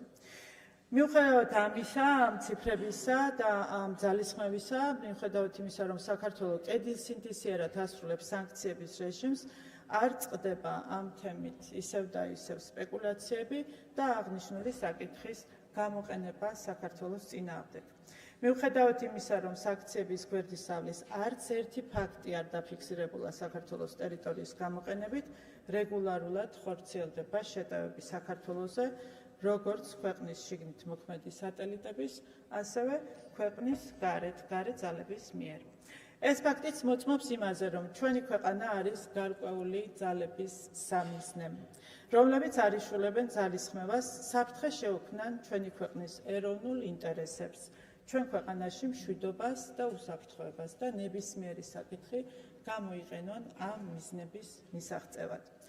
ამ მოცემულობაში საქართველოს ხელისუფლების ბრძოლა საქართველოს ინტერესების დასაცავად არც თუ ისე მარტივია, მაგრამ მხოლოდ სიამაყით შეგვიძლია ვთქვათ, რომ წარმატებით ვახერხებთ ურთულეს გეოპოლიტიკურ მოცემულობაში ჩვენს ქვეყანაში მშვიდობის და უსაფრთხოების შენარჩუნებას და სტაბილური ეკონომიკური განვითარებისთვის და კეთილდღეობისთვის სათანადო პირობების შექმნას. კიდევ ერთხელ მადლობას მოგახსენებთ თქვენი კითხვებისთვის, იმედი მაქვს აუნწურავად უპასუხე თქვენს მიერ დასმულ კითხვებს, აქვე გამოვხატავ მზადყოფნას ნებისმიერ დროს, როცა საჭირო იქნება დისკუსია ნებისმიერ ჩვენი ქვეყნისთვის მნიშვნელოვან საკითხზე, მზად ვარ გეწვიოთ და გიპასუხოთ კითხვებზე. მადლობა. საბატონო მაკა, გთხოვთ, არჩე ტრიბუნასთან ვინაიდან რეგლამენტის მიხედვით ერთ შეკითხვას დამაზუსტებელს ალბათ კვლავ ბატონი გიორგი შარაშიძე დასვავს და შემდეგ თქვენი პასუხის შემდეგ ამას მოყვება სხვა შეკითხვები და აი მაშინ შეგიძლიათ დასხდეთ იმედია 2 წუთი გეყოფათ ბატონო გიორგი რომ შეკითხვა დასვათ ადგილიდან. კი ბატონო, მადლობა. ნუ რა გითხრათ, დიდი გაგახაროთ თქვია ამ თქვენს გამოსვლას ქალბატონო მაკა. რაც შეეხება დამაზუსტებელ კითხვებს. ნუ თქვენ საკმაოდ ისეთი ლავირება გამოიჩინეთ რაღაცა გარკვეული კატეგორიის კითხვებს, როგორც თქვენს პროპაგანდას სჭირდებოდა უპასუხეთ, რაღაც ნაწილს ფაქტობრივად არც კი უპასუხეთ და გვერდი აუარეთ, ამიტომ მინდა რა თქმა უნდა ამ დაზუსტების შესაძლებლობით ვისარგებლოთ და გთხოვოთ დააზუსტოთ. მაგალითად, მეხუთე კითხვაზე პასუხი, რა კონკრეტული ქმედებები განახორციელეთ თქვენ პირადად, ანუ საქართველოს საგარეო საქმეთა სამინისტროს გულისხმობ 2025 წლის 4 ნოემბრის შემდეგ, როდესაც ეს ანგარიში, რომელიც მე გაჩვენეთ და თქვენც იცნობთ იმედია, გამოაქვეყნა ევროკომისია. კონკრეტულ ქმედებებს გულისხმობ. ანგარიში არის ისტორიულად ყველაზე კრიტიკული, თქვენ როგორც არ უნდა შეაფასოთ პროპაგანდისტულად და ევროკავშირში გაწევრიანების სურვილის მქონე პასუხისმგებლიან მთავრობას წესით და კანონით შესაბამისი რეაქცია უნდა ქონოდა ამ ანგარიშზე. ამიტომ კითხვა მდგომარეობს კონკრეტულად რა გააკეთეთ ამ ანგარიშში მოცემული და მოტანილი კრიტიკული შეფასებების საპასუხოდ. კონკრეტულად 2025 წლის 4 ნოემბრის შემდეგ გულისხმობ. ეს ერთი დაზუსტება. მეორე დაზუსტება, ხა თქვენ ძირითადად საუბრობდით კონტექსტზე შეცვლილ საგარეო გეოპოლიტიკურ სიტუაციაზე, რაც ნაწილობრივ ასეც არის და ამ ვითარებაში რა თქმა უნდა ლოგიკურად გადავდივართ ჩვენს მეექვსე კითხვაზე, რომელიც გულისხმობს თუნდაც აი ამ შეცვლილ სიტუაციაში მთავრობას, რომელსაც წესით და კანონით კიდევ მეორე უნდა კონდეს გაცხადებული სურვილი ევროკავშირში ინტეგრაციისა, რამდენად მოახდინეთ ამ გეგმის განახლება საერთოდ. იცით რა არის, თქვენ გამოსვლაზე გადადიხართ უკვე, გამოსვლის რეჟიმზე ხართ. შეკითხვებზე თუ დაასრულებინეთ, რა თუ შეიძლება. კითხვას დავასრულებ და მაშინ გადარჩენ დროს შეფასებაზე გამოვიყენებ. ანუ კონკრეტულად გულისხმობ განახლებულ გეგმას. 2026 წლისთვის, როგორც თქვენ ამბობთ, რომ 2028-ში მზად ვიქნებითო და სასწაულებს მოახდენთო, ეს განახლებული გეგმა ხო უნდა არსებობდეს? გითხარით არსებობს თუ არა და თუ არსებობს, როგორ გამოიყურება? მადლობა. დიდი მადლობა, სანამ ქალბატონი მაგა გასცემს ამ შეკითხვის პასუხს, მინდა გაცნობოთ, რომ ამ მეტად საინტერესო განხილვას ესწრებიან ახალგაზრდები, მოსწავლეები, უცხოენების უმაღლესი სკოლიდან. მშვენიერი სახელით ნინო ქვია ამ სკოლას. დიდი მადლობა, რომ გვესტუმრეთ.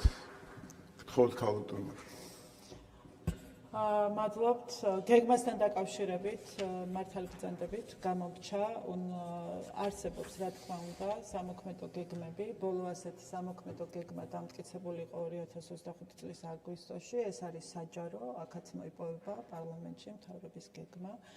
და ნაბიჯები, რომელსაც საქართველოს გams, ამის შესახებ ყოველწლიურად მზადდება ინფორმაცია, ახლაც ამ მომენტშიც საგარეო საქმეთა სამინისტრო ამზადებს შესაბამის ინფორმაციას ევროკომისიისათვის წარსადგენად, რაც შეეხება შენიშვნას 2025 წლის ანგარიშთან დაკავშირებით, თქვენ ალბათ ვერ გაიგეთ, კარგად ვთქვი.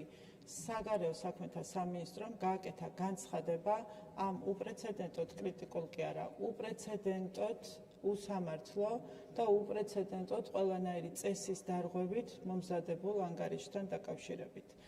ევროკომისიას თავად აქვს წერილობითად ნათქვამი უარი საქართველოს შეფასებებზე, შემიძლია გაგიზიაროთ ეს წერილები, აქ მაქვს ესეც და დაგიტოვებთ. როდესაც ევროკომისიამ უარი თქვა კონკრეტული მიმართულებებით საქართველოს შეფასებაზე. ეხლა ნახეთ, 2024 წელს შეჩერდა პოლიტიკური დიალოგი. პოლიტიკური დიალოგი გულისხმობს ევროკავშირის მხარესთან საბჭოს, კომიტეტების, ქვეკომიტეტების შეხვედრების ჩატარებას. ეს შეხვედრები ძირითადად გამოიყენება ინფორმაციის გასაცვლელად და პროგრესის თუ გამოწვევების შესახებ სასაუბროდ. იმ პირობებში, როდესაც ევროკომისიამ არც ერთი შეხვედრა არ ჩაატარა, გასაგებია, რომ გაებუტა ხელისუფლებას, პოლიტიკურ ხელისუფლებას. რას ერჩიან ექსპერტებს? ჩაატარონ ექსპერტული შეხვედრები, თუ კი აინტერესებთ პროგრესი, რა მიმართულებით, როგორ ვითარდება. დამერწმუნეთ, ყველა სამინისტრო, ყველა მიმართულებით, ყოველდღიურ რეჟიმში, ბევრად უფრო მეტს აკეთებს, ვიდრე ნებისმიერი კანდიდატი ქვეყანა. და თუ ევროკომისია იმ მეთოდოლოგიით, რა მეთოდოლოგიითაც ფასდება ყველა სხვა კანდიდატი ქვეყანა, შეაფასებს საქართველოს, ჩვენ წელს ანგარიშში ვიხილავთ სწორედ ამ მუშაობის შედეგებს. ამაში მე ვარ ღრმად დარწმუნებული. იმიტომ რომ უბრალოდ ცხადია, ყველანაირი შეფასებებიდან და ანგარიშებიდან ჩანს და იკვეთება ასე, სულ რო ევროკომისიის ანგარიშს არ დაველოდოთ, თუ სად არის დღეს საქართველო, სად არის უკრაინა, სად არის მოლდოვა და სხვა კანდიდატი ქვეყნები. საქართველო დღეს არის ბევრად უფრო წინ ყველა კრიტერიუმით, რა კრიტერიუმებითაც უნდა შეფასდეს კანდიდატი ქვეყნის მოსწრება თუ რეფორმების შესრულება. კიდევ ერთხელ 2025 წლის ანგარიშთან დაკავშირებით ჩვენ გვქონდა ძალიან ძირეული შენიშვნები, ყველა უწყების მიერ წარმოდგენილი იქნა დამატებითი ინფორმაციები, ესეც შეგვიძლია გაგიზიაროთ სურვილის შემთხვევაში, რაც ევროკომისიის მხარეს იმ ანგარიშებთან ერთად, რომელსაც ჩვენ წარუდგენთ უკვე 2025 წლის გეგმის შესრულებასთან დაკავშირებით, წარედგინება ვინაიდან არ დარჩეს უპასუხოთ არც ერთი უსამართლო შენიშვნა საქართველოსთან მიმართებაში. თქვენს მიერ წარმოდგენილ ანგარიშს კიდევ ერთხელ გეტყვით, ვერაფრით ვერ გავიზიარებთ, იმიტომ რომ არც საფუძვლიანია და არც სამართლიანი. მადლობა. რამოდენიმე ხუთი შეკითხვა შეგიძლიათ კაუნტერმა დაიკავოთ ადგილი ჩაენიშნოს ეს შეკითხვები და შემდეგ ან შესვენება მოითხოვოთ ან პირდაპირ გასცეთ პასუხები. პირველი შეკითხვის ავტორი იქნება ბატონი ილია ანჯია. მოგესალმებით. დიდი მადლობა ქალბატონმა გაწარმოდგენილი ინფორმაციისთვის და ანგარიშისთვის. თქვენს გამოსვლაში და ანგარიში ხაზი გაუსვით იმ უსამართლო დამოკიდებულებების ჩამონათვალს, რომელიც იყო ევროკომისიიდან, ევროსაბჭოდან და ბევრ თემას ეხებოდა, ბევრი მიმართულებით იყო მსგავსი უსამართლო დამოკიდებულებები, რომლებიც გრძელდება დღესაც, ეს არ დამთავრებულა, რამოდენიმე წლის წინ დაიწყო და ამ რეჟიმში გვიწევს ჩვენ პატარა ქვეყანას პასუხების გაცემა, ჩვენი ქმედებების გათვლა და ჩვენი პოლიტიკის წარმოება, რომელიც უნდა აუცილებლად იყოს ჩვენი ქვეყნის ინტერესებიდან გამომდინარე. მაგრამ მნიშვნელოვანია ერთი მიმართულება, არსებობენ ცალკეული ქვეყნები, რომლებმაც როგორც პარლამენტის წევრები, მთავრობის წევრები პერსონალურად დაასანქციონეს. გვაქვს თუ არა ჩვენ მოთხოვნა მათგან ან ახსნა განმარტება რამენაირი, რა იყო ის არგუმენტები, რომლის საფუძველზეც მათ მიიღეს ეს გადაწყვეტილება საქართველოს მოქალაქეების ესეც შერჩევით ამათ მიმართ. და რა პასუხი გვაქვს მსგავსი კითხვის დასმის შემდეგ და თუ გვაქვს რამე არგუმენტები მაგათგან წარმოდგენილი ამ მიმართულებით. დიდი მადლობა, ეს იყო ჩემი შეკითხვა. შეგახსენებთ, რომ 7 კაციან ჯგუფს შეუძლია ერთი შეკითხვა დასვას და ვინაიდან ევროპელი სოციალისტები შეთანხმდნენ ხალხის ძალასთან, თითო შეკითხვას გაიყოფენ, ასე რომ ხალხის ძალის წარმომადგენელს ბატონ ზურაბ ქადაგიძეს თქო დასვას თავის შეკითხვა.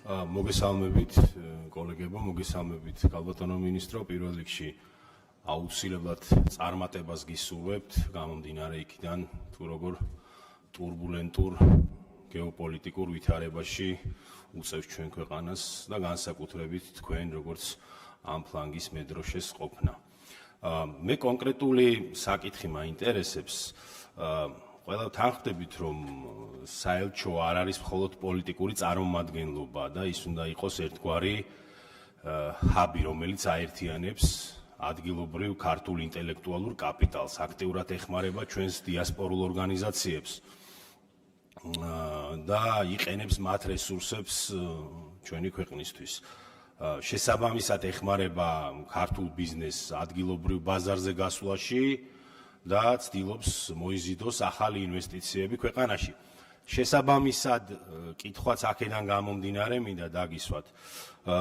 როგორ ფასდება დღეს ჩვენი საელჩოების მუშაობის ეფექტურობა ეკონომიკური დიპლომატიის კუთხით? არსებობს თუ არა კონკრეტული ინდიკატორები ან სისტემები, რომლებიც ზომავს თუ რამდენად დაეხმარა ესა თუ ის საელჩო ქართულ ბიზნესს ადგილობრივ ბაზარზე გასვლაში და ზოგადად ინვესტიციების მხრივ თუ არსებობს ასეთი კონკრეტული შეფასების სისტემა თუ მოიზიდა ქვეყანაში ამა თუ იმ დიპლომატმა და დიპლომატიურმა წარმომადგენელმა და აქედან გამომდინარე ამ კითხვის ლაითმოტივი რამ განაპირობა რომ თუ კი არ არსებობს იქნებ რაიმე ასეთი სისტემა იქნას მოფიქრებული ეგრეთ წოდებული ინდიკატორების შეფასების სისტემა KPI-ის ვარიანტში რომელიც პირდაპირ დაუკავშირებს მათ საქმიანობას ეკონომიკურ შედეგებს ციფრებში რამდენად აქტიურად ახერხებენ ჩვენი დიპლომატები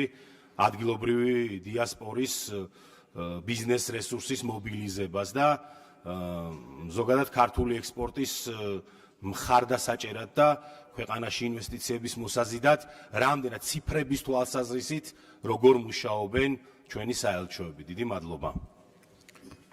ბატონი შალვა კერესელიძე. გამარჯობა ქალბატონო. საქართველოს ტერიტორიაზე ქართული მიწის დაცვისთვის და ქართული საპოლიციო საგუშაგოს ჩადგმისთვის ცხინვალის რიტორიკით ასამართლებთ საქართველოს ყოფილ პრემიერ-მინისტრს გიორგი გახარიას. რითაც გამოუსწორებელ ზიანს აყენებთ საქართველოს სუვერენიტეტს და ჩვენი ქვეყნის რეპუტაციას. ამის ნათელი დასტური გახლავთ ის, რომ საოკუპაციო რეჟიმი გიორგი გახარიას გასამართლებისთვის საქართველოს ხელისუფლებას უხდის მადლობას და უფრო მეტიც მოითხოვს კატეგორიულად და პრინციპულად, რომ საოკუპაციო რეჟიმიდან რაც შეიძლება დროულად აღებული იქნას საგუშაგო, რომელიც სოფელ ჩორჩანაში მდებარეობს. გესმით ალბათ რაზეა აქ საუბარი.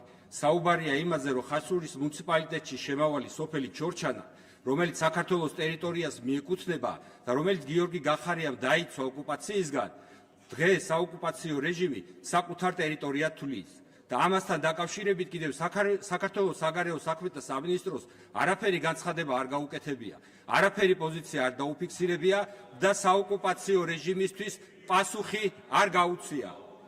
ჩვენ გვაინტერესებს თქვენგან კითხვა გვაინტერესებს თქვენ როგორც საქართველოს საგარეო საქმეთა მინისტრი, რა პოზიცია გაგაჩნიათ აღნიშნულ საკითხთან დაკავშირებით და რატომ მალავთ და უმალავთ საქართველოს და ქართულ მოსახლეობას ინფორმაციებს და ჟენევის ფორმატში რა პოზიციას იკავებ ჩორჩანას საქმესთან დაკავშირებით. თუ ეს ისევე იმ ბოდიშის გაგრძელებაა ოკუპანტების მიმართ, რაც წინასაარჩევნოდ თქვენი პარტიის ხელმძღვანელობამ ოკუპანტებს გამოუცხადა.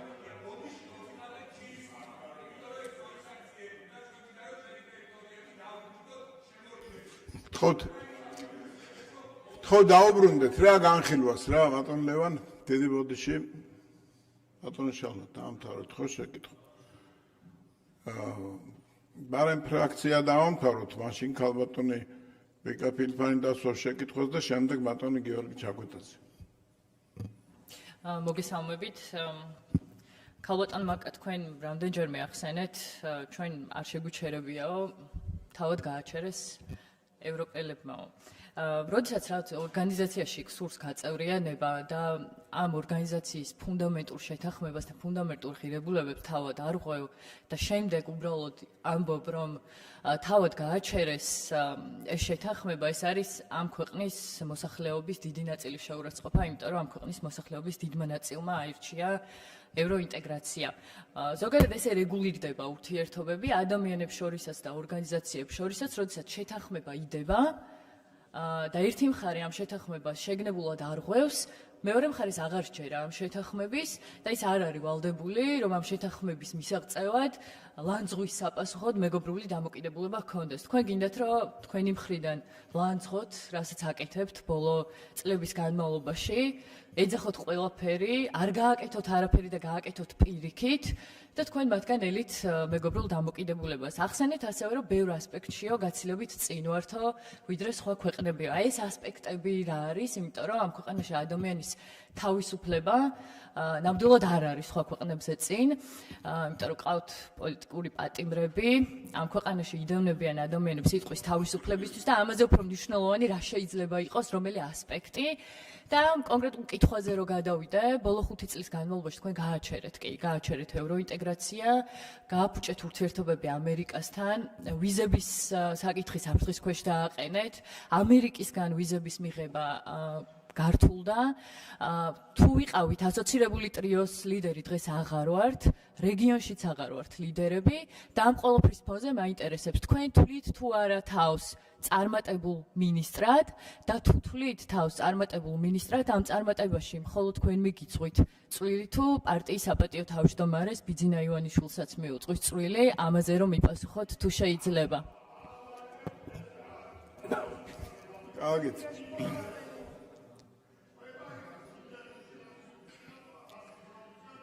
ბატონი გიორგი ჩაკვეტაძე. მოგესალმებით, ქალბატონო მაკა. მადლობა წარმოდგენილი ინფორმაციისთვის. ძალიან საინტერესო იყო თითოეული ასპექტის მოსმენა, რომელთან დაკავშირებითაც თქვენ ისაუბრეთ. მე მექნება კითხვა ერთ-ერთ მთავარ მიმართულებაზე, რომელსაც თქვენ შეეხეთ, ეს არის საქართველოს როგორც დაკავშირებადობის კუთხით როლზე იმ პროექტებზე, რომელიც ამ კუთხით ხორციელდება. ხომ არ შეგიძლიათ რომ მეტი გვითხრათ და რით ახსნით იმას, რომ მიუხედავად იმისა, რომ ამ გაუგებარ ინტერპელაციის კითხვებში თითქოს ამაზე იყო მითითება, რაზეც მოგვიანებით ვისაუბრებ. ხომ არ იტყვით, რა შეიძლება ყოფილიყო მთავარი მიზეზი, რის გამოც ერთ-ერთ მთავარ ფორუმზე შარშან არ იყო საქართველოს მიწვეული და რა გვაქვს ამ კუთხით წინ გადადგმული ნაბიჯი, მათ შორის შავი ზღვის დაკავშირებადობის კუთხით ყველა იმ პროექტის მიმართულებით, რომელიც საქართველოსთვის არის მნიშვნელოვანი. აქ იკითხა ერთ-ერთმა პარლამენტარმა, რომელიც წარმოადგენს გახარიას პარტიას, რა გითხრათ, რით გაგახაროთო? მე გეტყვით, მაგრამ რამდენად გაგეხარდებათ არ ვიცი, ნამდვილად. ეს კითხვარი, რომელიც გააგზავნეთ საგარეო საქმეთა მინისტრთან, არის ტყუილებით სავსე. რო არსებობდეს სიცრუის შემაფასებელი რაიმე პროგრამა, რომელიც პარლამენტში იქნებოდა დანერგილი, პირველი, მეორე, მე-16 კითხვა ამოვარდებოდა სრულად, რატომ? ჩვენ მკითხეთ ევროკავშირის ელს, მათ შორის მეც საერთაშორისო მიმართულებით, რატომ ჩაითვალა ის, რომ თითქოს საქართველომ შეაჩერა გაწევრიანების პროცედურა, როდესაც 5 თვით ადრე 2024 წელს თვითონ შეაჩერეს ეს პროცედურა. სანამ გადაწყვეტთ, რომ მსგავსი ტყუილები ჩაწეროთ პარლამენტის დოკუმენტში, კარგად გაეცანით იმ წერილს, რომელიც თვითონ ბატონი პაվել ჰერჩინსკის მიერ არის გაგზავნილი საგარეო საქმეთა მინისტრის პირველ მოადგილესთან. დიდი მადლობა. ბატონი ლევან მაჭავარიანი. ქალბატონო მაკა, დიდი მადლობა წარმოდგენილი ანგარიშისთვის. მე მაქვს შემდეგი კითხვა. როგორ უნდა მოიქცეს თავმოყარე ერის, თავმოყარე ხელისუფლება, რომელიც აწყდება 4 წლის განმავლობაში უამრავ დეზინფორმაციას, ტყუილს, ორმაგ სტანდარტს.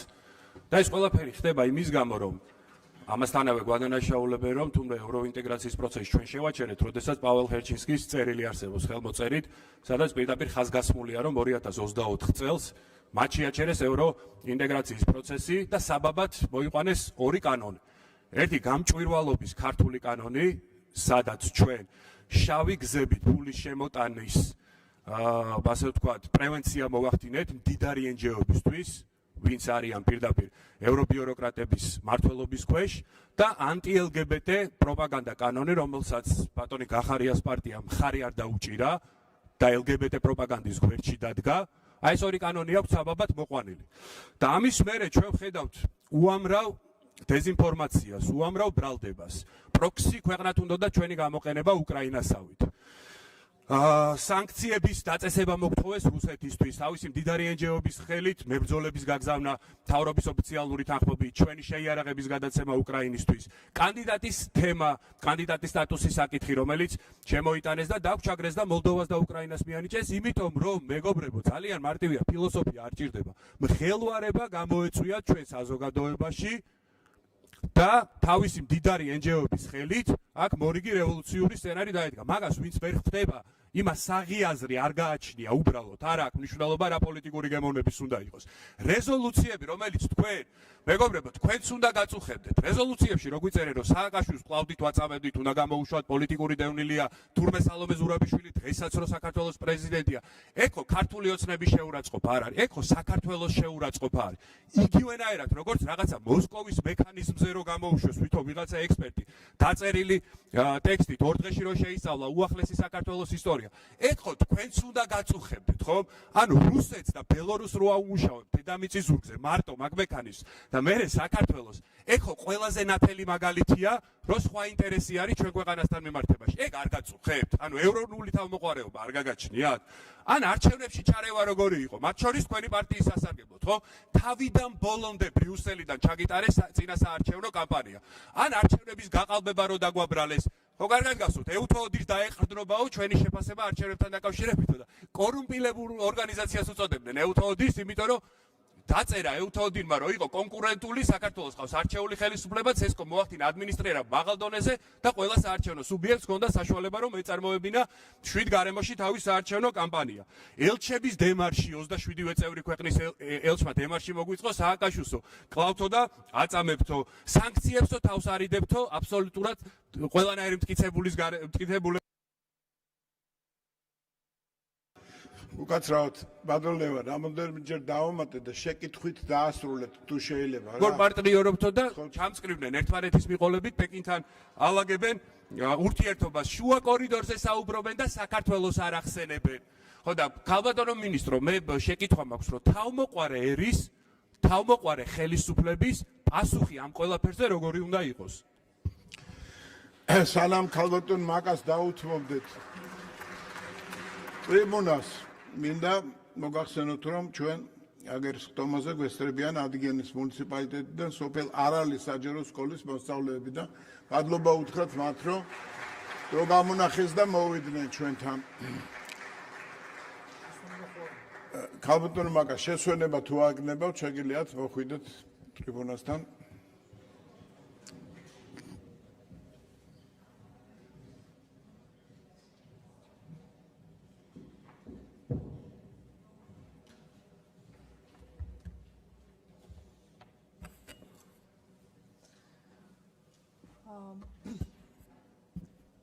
მადლობა კითხვებისთვის, კომენტარებისთვის.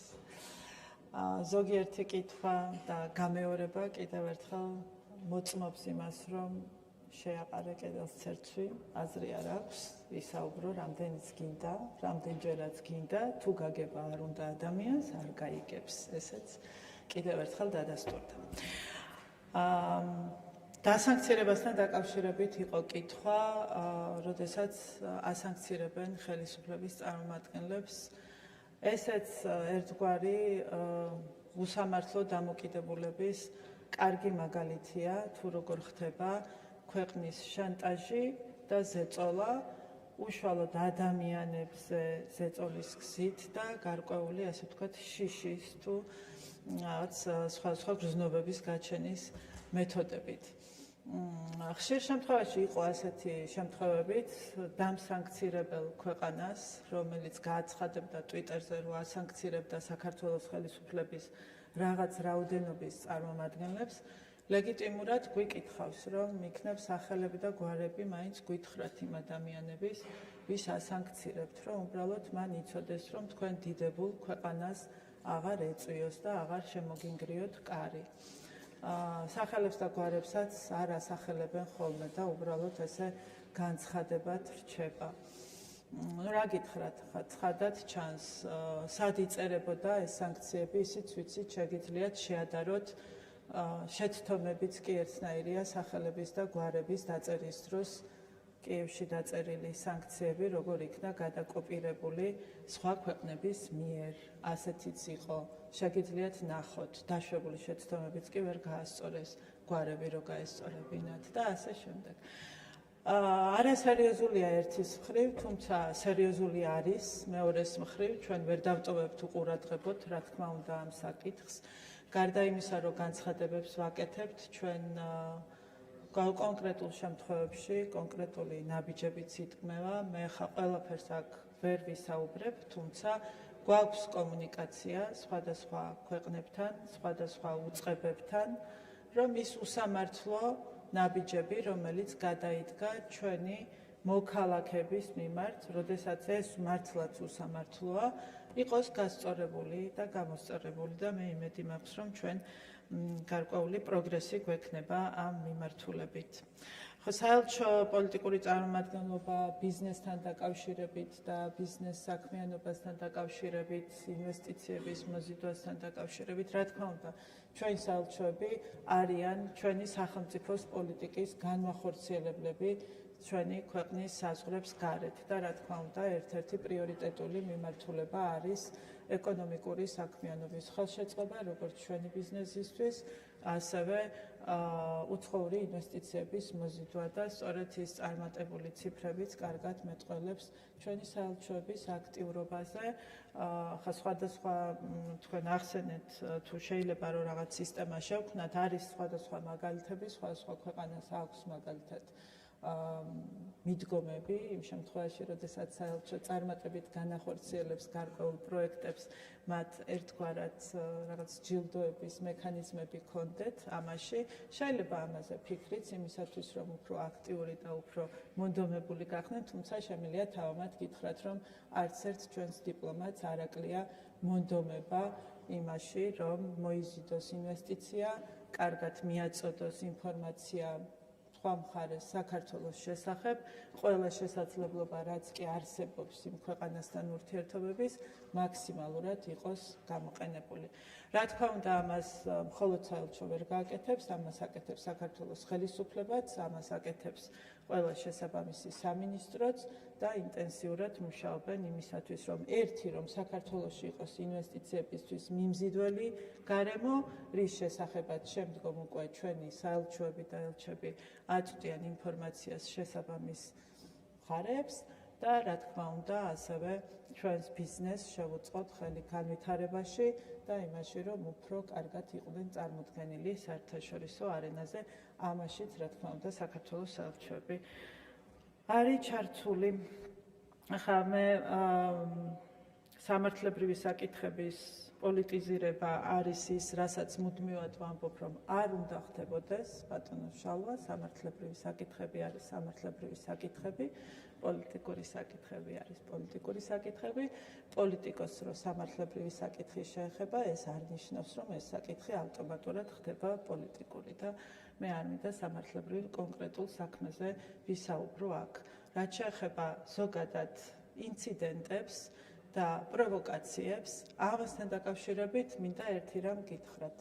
ჩვენი ქვეყანა, ჩვენი ქვეყნის 20% არის ოკუპირებული. ჩვენ ქვეყანას აქვს უსაფრთხოების გამორჩეული გამოწვევები, რომელიც არც ერთ ევროპულ ქვეყანას არ აქვს დღეს ისეთი გამოწვევები აქვს. ამ პირობებში ნებისმიერი მოქმედების დროს, ნებისმიერი განცხადების დროს, ნებისმიერი ნაბიჯის გადადგმის დროს გვმართებს ორჯერ უფრო მეტი ფიქრი, მინიმუმ ორჯერ, თუ უფრო მეტჯერ არა, ვიდრე სხვა ქვეყნების შემთხვევაში, ვიდრე სხვა ვითარების შემთხვევაში.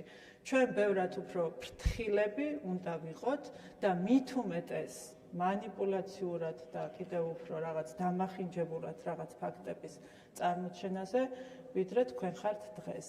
უბრალოდ არ შეიძლება ჩვენი განცხადებებით, ჩვენი ნაბიჯებით, ჩვენს ქვეყანას, რომელსაც ისედაც საკმარისად აქვს გამოწვევები უსაფრთხოების კუთხით, კიდევ უფრო დავუმატოთ და მეტი საფრთხე შევქმნათ. მე ამას გეტყოდით თქვენ.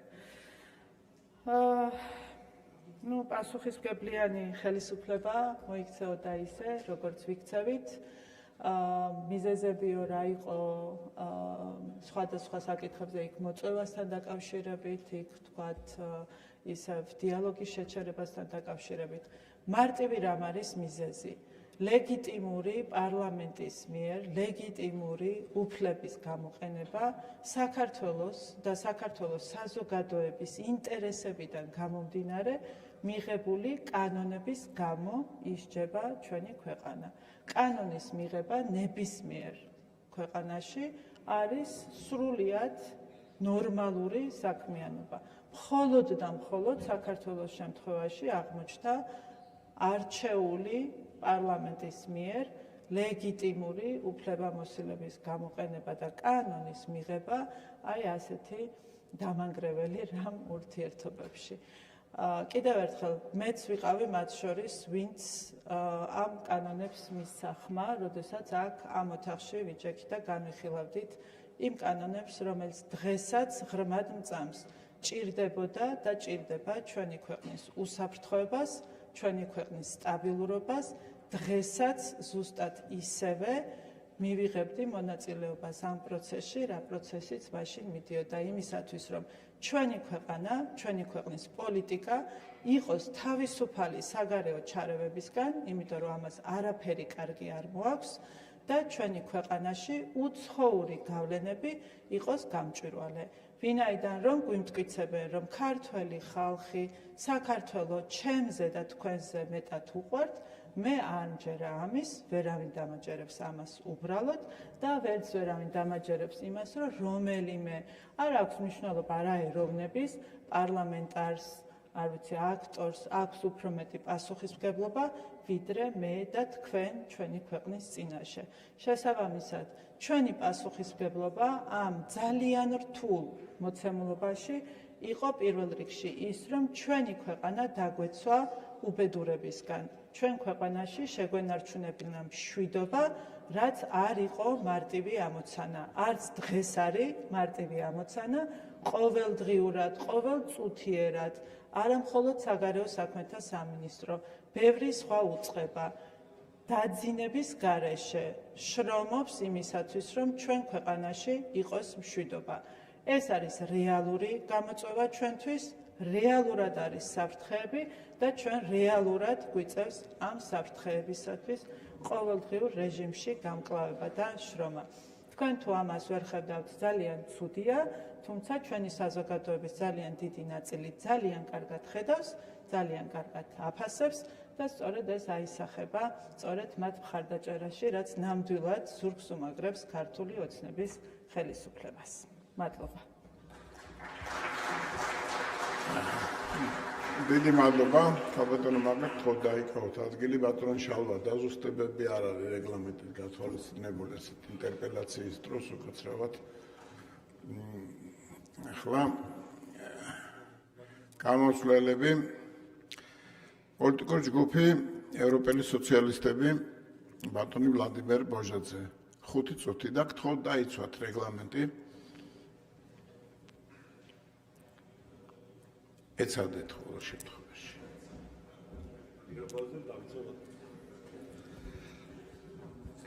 მოგესალმებით, კოლეგებო, მივესალმებით საგარეო საქმეთა სამინისტროს წარმომადგენლებს და კიდევ ერთხელ მინდა პირველ რიგში ანგარიშის მადლობა გადაგიხადოთ და ყველა თქვენს თანამშრომელს, ყველა ელჩ დიპლომატს მადლობა იმისათვის, რასაც თქვენ აკეთებთ ამ ურთულეს მდგომარეობაში, იმისათვის, რომ დაიცვათ ჩვენი ქვეყნის სუვერენიტეტი და დამოუკიდებლობა.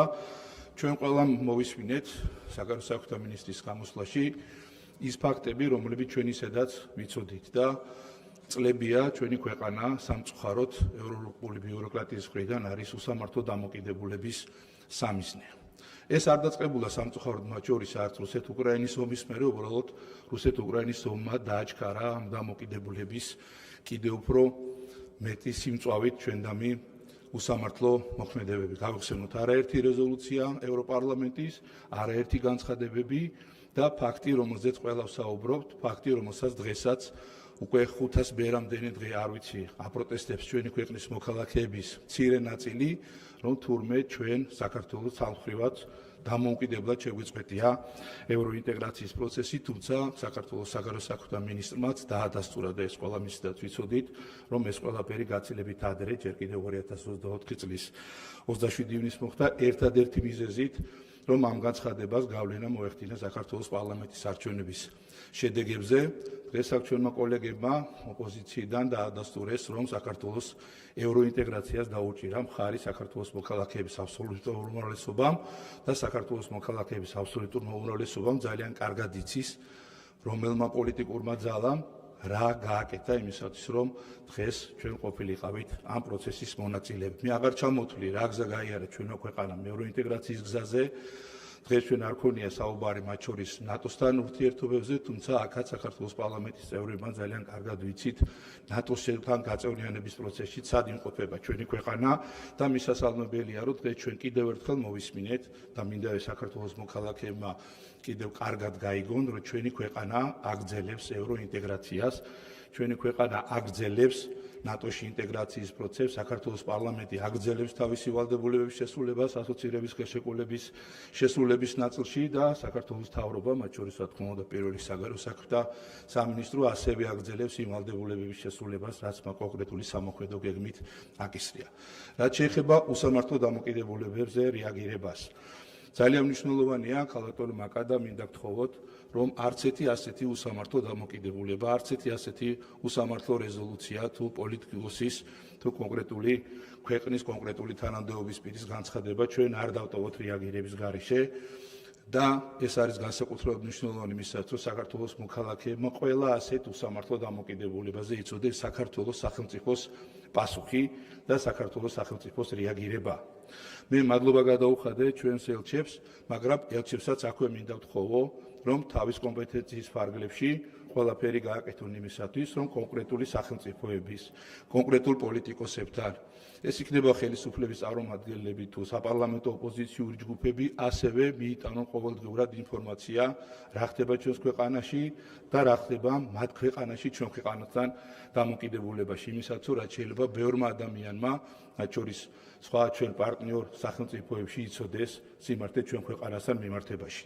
ისევე როგორც მინდა გთხოვოთ ქალბატონო მაკა განსაკუთრებული რეაგირება ჩვენი პარტნიორის ქვეყნების ზოგიერთი ელჩის არაერთ უსამართლო განცხადებაზე თუ ქცევაზე და დამოკიდებულებაზე, მათ შორის 9 აპრილს, როდესაც ჩვენ ძალიან მძიმე კადრები ვიხილეთ ჩვენს გმირების მემორიალიდან დაქნეული ხელი და მხარდაჭერა იმ ადამიანების მიმართ, ვინც მათ შორის 9 აპრილი არა გაერთიანების, არამედ დაპირისპირების დღედ გადააქცია.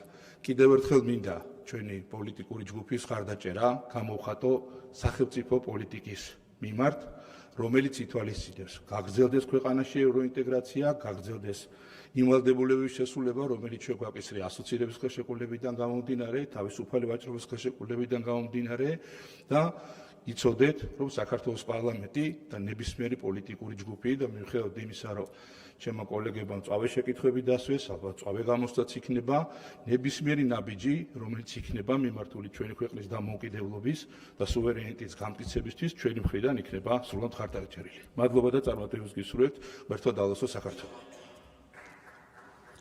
მადლობა ბატონ ვლადიმერ, დიდი მადლობა რომ დროში კარგად ჩაეტიეთ. პოლიტიკური ჯგუფი ხალხის ძალა, ეკა სეფაშვილი, გთხოვთ.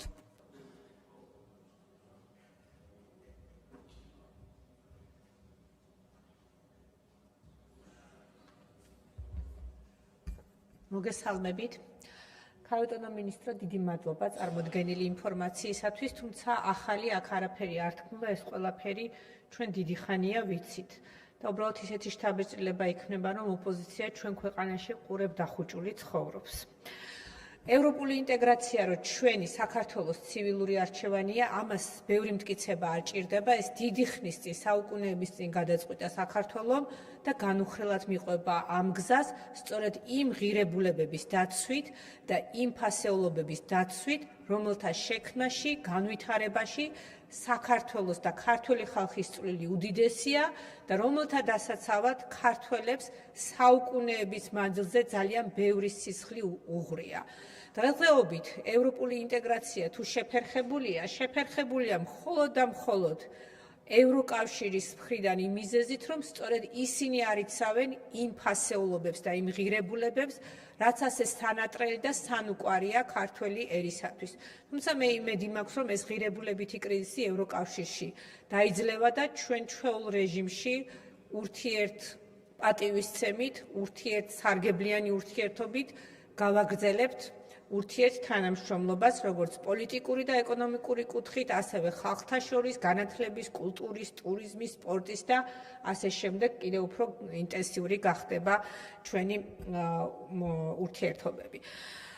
ქალბატონო მაკა, გასაგებია არსებული ვითარება, ჩვენ ეს ყველაფერი ვიცით, თუმცა მინდა გარკვეული კრიტიკა გამოვთქვა ჩვენი საელჩოების მუშაობის შესახებ.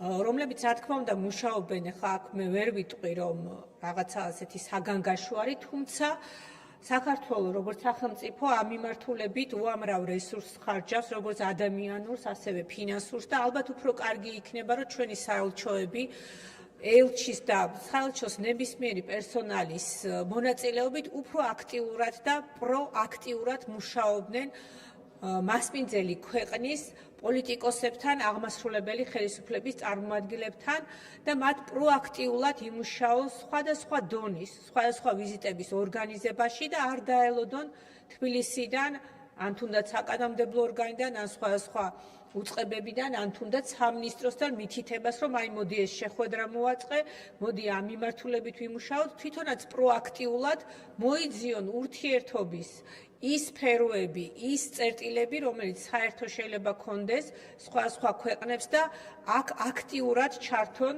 ქვეყანაში არსებული ხელისუფლება, იქნება ეს აღმასრულებელი, საკანონმდებლო, სასამართლო თუ ასე შემდეგ.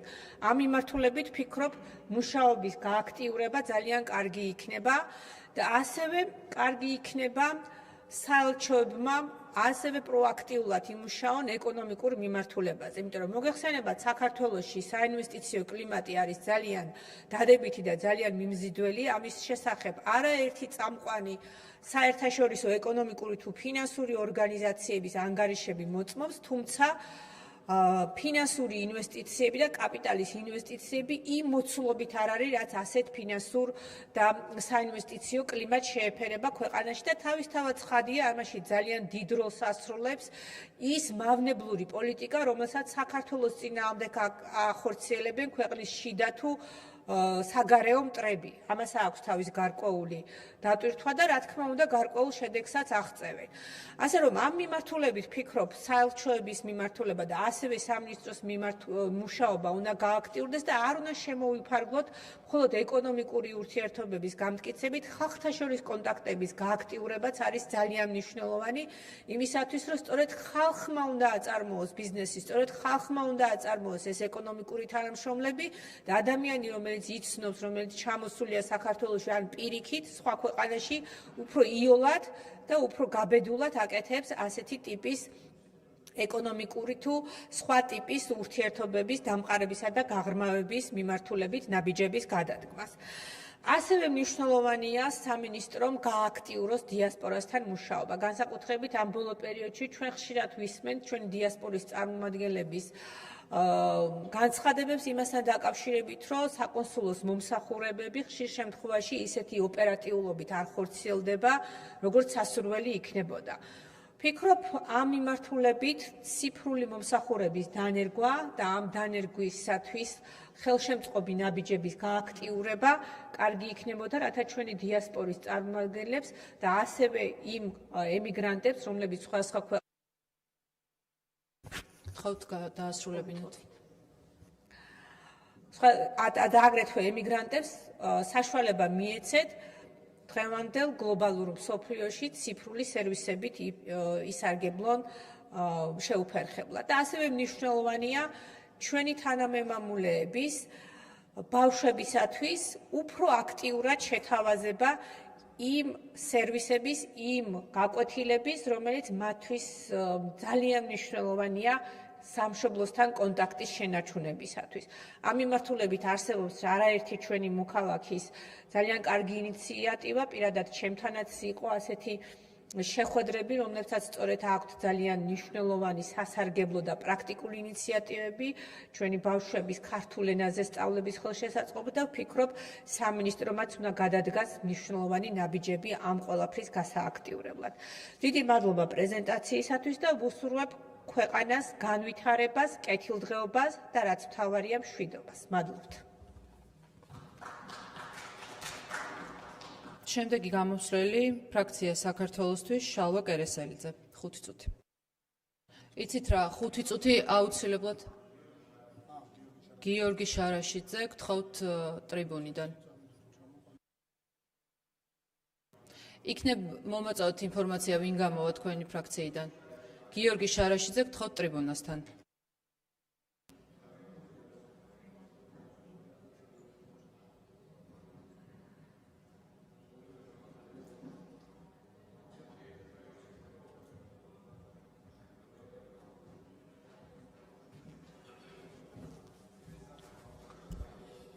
კიდევ ერთხელ მოგესალმებით.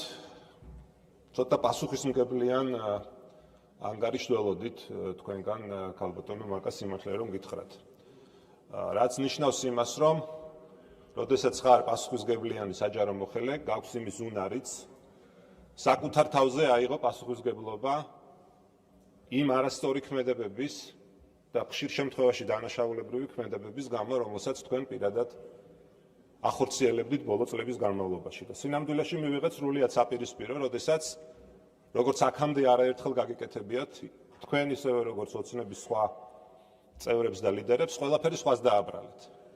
და მთელი თქვენი გამოსვლა ფაქტობრივად იყო დაფუძნებული იმის მტკიცებაზე, რომ საქართველოს ევროპული მომავლის გზიდან გადახვევა, დემოკრატიული განვითარების გზიდან გადახვევა, თურმე ესეც ევროკავშირის ბრალია. და ევროკავშირს დააბრალეთ, რომ თურმე მან, ანუ ევროკავშირმა შეაჩერა საქართველოს ევროკავშირში გაწევრიანების პროცესი, რაც არის არათუ უბრალოდ ტყუილი, არამედ მიზანმიმართული დეზინფორმაცია, ყალბი ინფორმაცია და თქვენს გიპასუხებთ. თვითონ რა დაწერეს? თქვენ ამბობთ შემდეგ რამეს, რომ 2024 წლის ზაფხულში, ხო თუ არ ვცდები, იყო ეს შეხვედრა. დიდი ბოდიში, მაგრამ რა გითხრათ ევროკავშირმა? რომ გავაჩერეთო? გავაჩერეთო თუ თქვენი არასწორი ქმედებების გამო გაჩერდაო. საქართველოს ევროკავშირში გაწევრიანების პროცესი ევროკავშირმა კი არ გააჩერა, თქვენ გააჩერეთ და ეს გააკეთეთ მიზანმიმართულად, განზრახ. იმისთვის, რომ ეს ქვეყანა იზოლაციაში მოგექციათ, იმიტომ რომ არაფერში არ გაწყობთ, უბრალოდ არ გჭირდებათ თქვენი ძალაუფლების შენარჩუნებისთვის, რაც არის თქვენი ერთადერთი მიზანი. სხვა მიზანი თქვენ არ გაგაჩნიათ. თქვენი აი ლოგიკა მაგაშია ზუსტად, რომ ევროკავშირმა კი არ გააჩერა საქართველოს ევროკავშირში ინტეგრაციის პროცესი. თქვენ გააჩერეთ ყველამ ერთად. ქალბატონი, იმიტომ რომ უარი თქვით დემოკრატიული რეფორმების განხორციელებაზე. იმიტომ რომ ისეთი მძიმე მდგომარეობა ადამიანის უფლებების დაცვის კუთხით, კანონის უზენაესობის დაცვის კუთხით, სამართლიანი მართლმსაჯულების კუთხით საქართველოში არ ყოფილა არასდროს, მაგრამ უნდა დავასრულებინოთ არის ბოლო წლებში და როდესაც აიღეთ ვალდებულება, კეთილი უნდა გენებათ და ეს ვალდებულებები შეგესრულებინათ და თქვენ გააკეთეთ სრულიად საპირისპირო, არაფერი არ გაქვთ შესრულებული. რაზე უნდა ვისაუბროთ? ჩვენ საუბრობთ ფუნდამენტურ უფლებებზე, ფუნდამენტურ საკითხებზე და ფუნდამენტური რომელია? სამართლიანი სასამართლო. და თქვენ ახლა მიპასუხეთ მე რომ საქართველოში არის სამართლიანი სასამართლო? დიახ. და ქართული სასამართლო არ არის პოლიტიკური მართლმსაჯულების ინსტრუმენტი? ჩინჩალაძე მურუსიძეს იცნობთ ალბათ კარგად თქვენი წარსული გამოცდილებიდან გამომდინარე. და იცით როგორ შეუძლიათ მათ პარტიულად მიკერძოებული გადაწყვეტილებების გამოტანა. ეს არის სწორედ თავარი სიმართლე და თან ყველაზე დიდი პარადოქსი ის არის რომ თქვენ მესაუბრებით ამაზე. ჩინჩალაძე მურუსიძეს რომ იცავთ, თქვენგან არ მიკვირს. აი პირადად თქვენგან სხვათა შორის და კიდე არც ბევრისგან გამიკვირდება. რატომ ვიცავთ ჩინჩალაძე მურუსიძის სასამართლოს? და საქართველოში ყველა გადაწყვეტილება, რასაც ქართული სასამართლო ღებულობს, არის პოლიტიკურად მოტივირებული და მე გამოდიხარ და ხალხს ატყუებთ, რომ თითქოს რაღაც ასრულებთ. რას ასრულებთ? პირველ რიგში უნდა შეასრულოთ ფუნდამენტური საკითხები აქვს ქართველი ხალხისთვის მთავარი. ბატონო?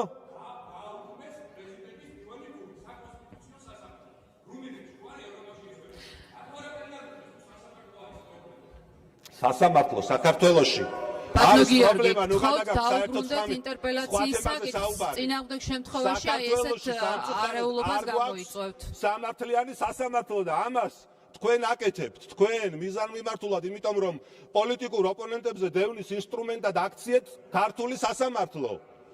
და როდესაც ჯერ კიდევ 2024 წელს დე ფაქტო შეჩერდა, კი არ შეაჩერა ევროკავშირმა, არამედ შეჩერდა ევროკავშირში გაწევრიანების პროცესი.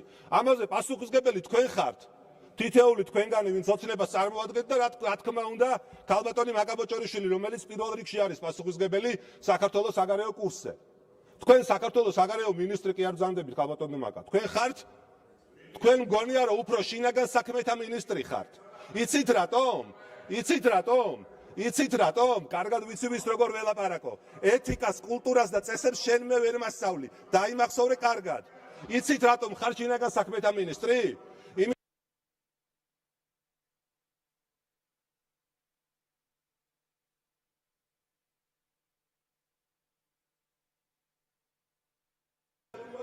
ქვეყანა. ბატონო გიორგი, რა დრო გჭირდებათ რომ დაასრულოთ მოხსენება? ბატონო გიორგი, თქვენი ხმა არ ისმის. ბატონო გიორგი, თქვენი ხმა არ ისმის, მიკროფონი გათიშულია, რადგან თქვენი 5 წუთი ამოიწურა. თუ მეტყვით რომ 1 წუთში დაასრულებთ მოხსენებას, რა თქმა უნდა გაგიგრძელებთ დროს. ბატონო გიორგი, 5 წუთს ვერ დავუმატებ. თუ 1 წუთში დიახ, მადლობა, დავუმატეთ 1 წუთი.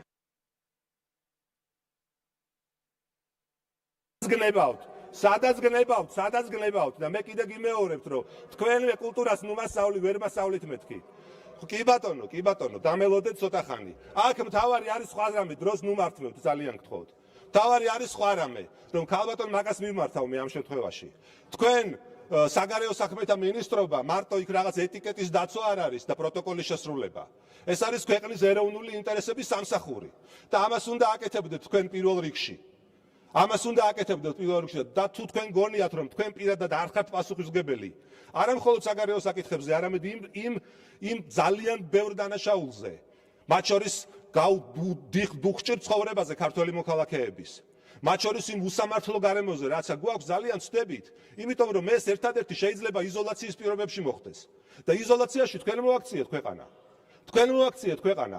როდესაც საქართველოს სტრატეგიული პარტნიორები მტრებად გამოაცხადეთ,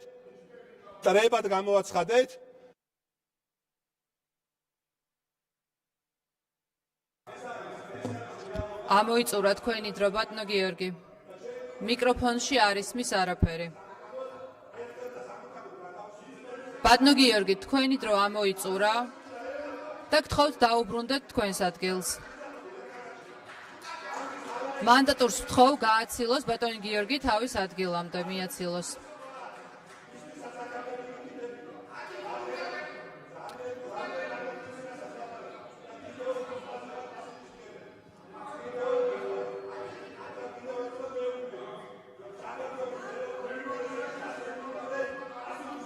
ბატონო გიორგი, პატივიაცით პარლამენტის წესებს, რეგლამენტს და იმ პროცესს, რომელიც თქვენ თავად გამოიყენეთ ინტერპელაციას გულისხმობ. მადლობა.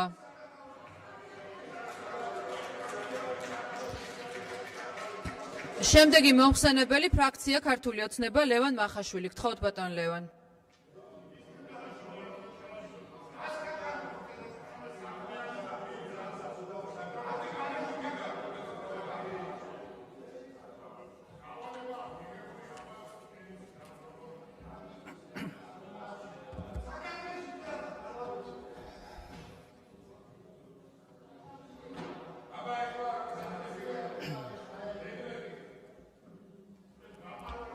კოლეგებო, გთხოვთ მოусმინოთ გამომსვლელს. ბატონ ლევან, გთხოვთ დაიწყეთ მოხსენება. დიახ, მოგესალმებით, მადლობა ქალბატონ თავმჯდომარე. მოგესალმებით ქალბატონო მაკა, მივესალმები თქვენ გუნდს. თქვენ ნამდვილად ძალიან რთულ პერიოდში მოგიწიათ ამ პოზიციიდან ქვეყნის სამსახური. გარდა იმისა, რომ გარეთ არის ძალიან რთული გეოპოლიტიკური მდგომარეობა, ორმხრივ კი არა და 4 მხრივ ცეცხლშია საქართველოს ფაქტობრივად მოქცეული და განგრძობითი ოკუპაციის პირობებში იმყოფება საქართველოს. ამას გარდა თქვენ მნიშვნელოვანი შიდა ინსტიტუციური რეფორმაც განახორციელებთ, ახორციელებთ საგარეო საქმეთა სამინისტროში, ამიტომ ძალიან კრიტიკულ მომენტში ხართ ამ პოზიციაზე. და მინდა რომ რა თქმა უნდა გუნდის და ხალხის სახელითაც მადლობა გადაგიხადოთ თქვენი საქმიანობისთვის.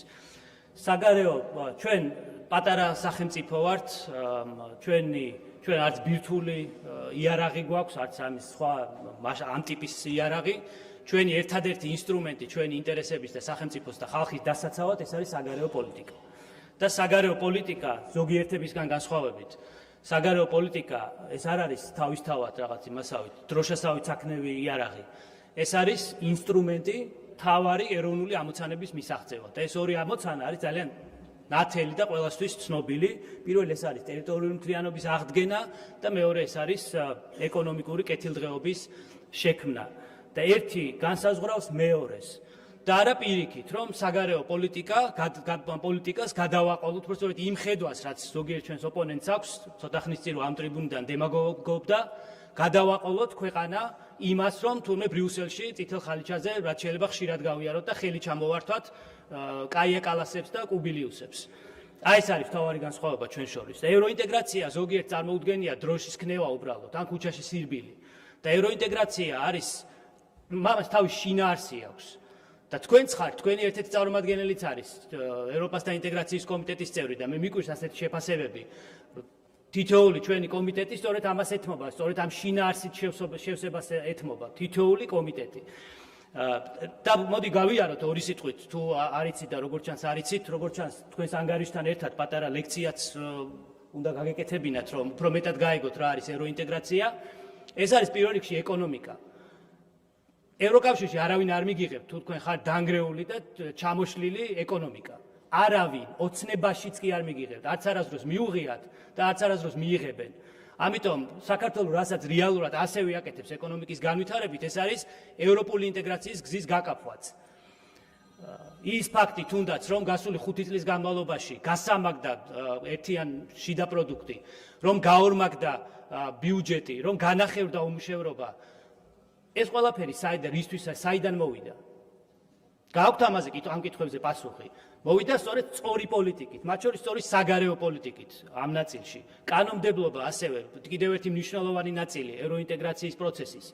და კომიტეტი ვახსენეთ წეღან წინა კვირაშიც და შემდგომ კვირაშიც ფაქტობრივად ყველა კომიტეტი სწორედ ამას ეთმობა, რომ შინაარსით კიდევ ერთხელ შინაარსით შევავსოთ დაწყებული საჯარო შესყიდვებიდან, კონკურენციიდან, მომხმარებელთა უფლებების, სურსათისუნებლობა, ენერგეტიკა, ნებისმიერი თემა დაასახელეთ, ყველაფერი სწორედ ამას ემსახურება.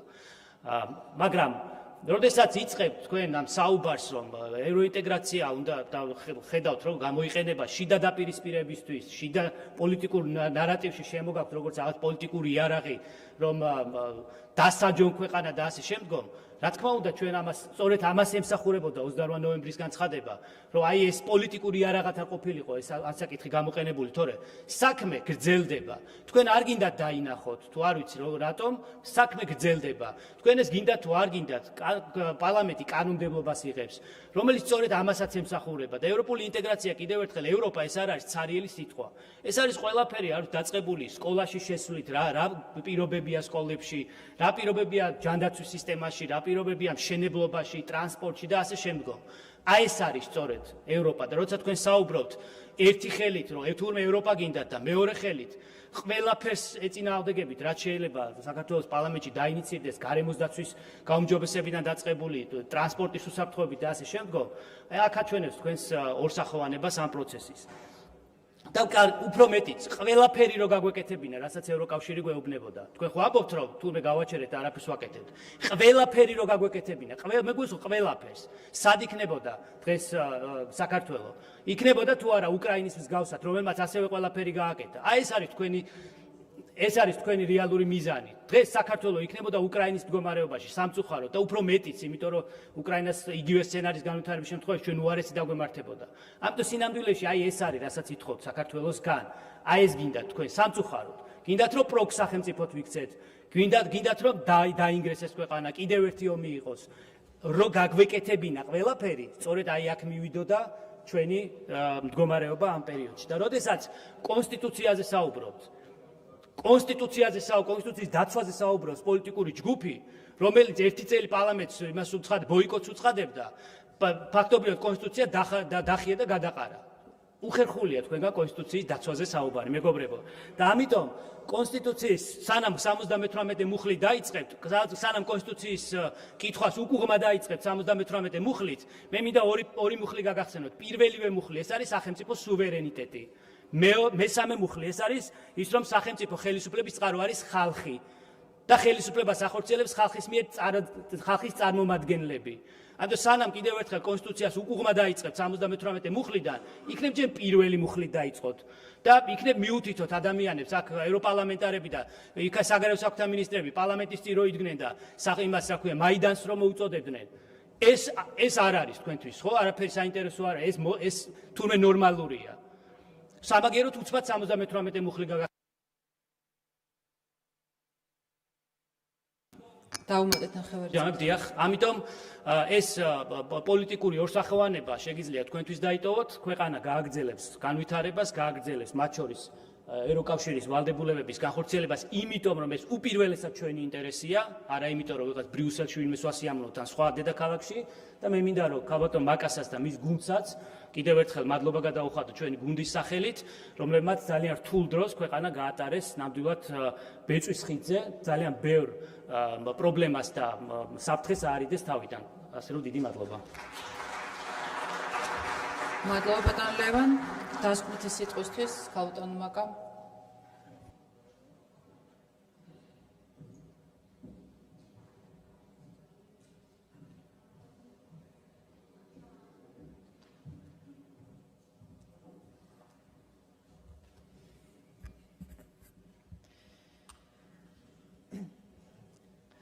კიდევ ერთხელ რომ კარგად დარჩეს დღევანდელი დღიდან.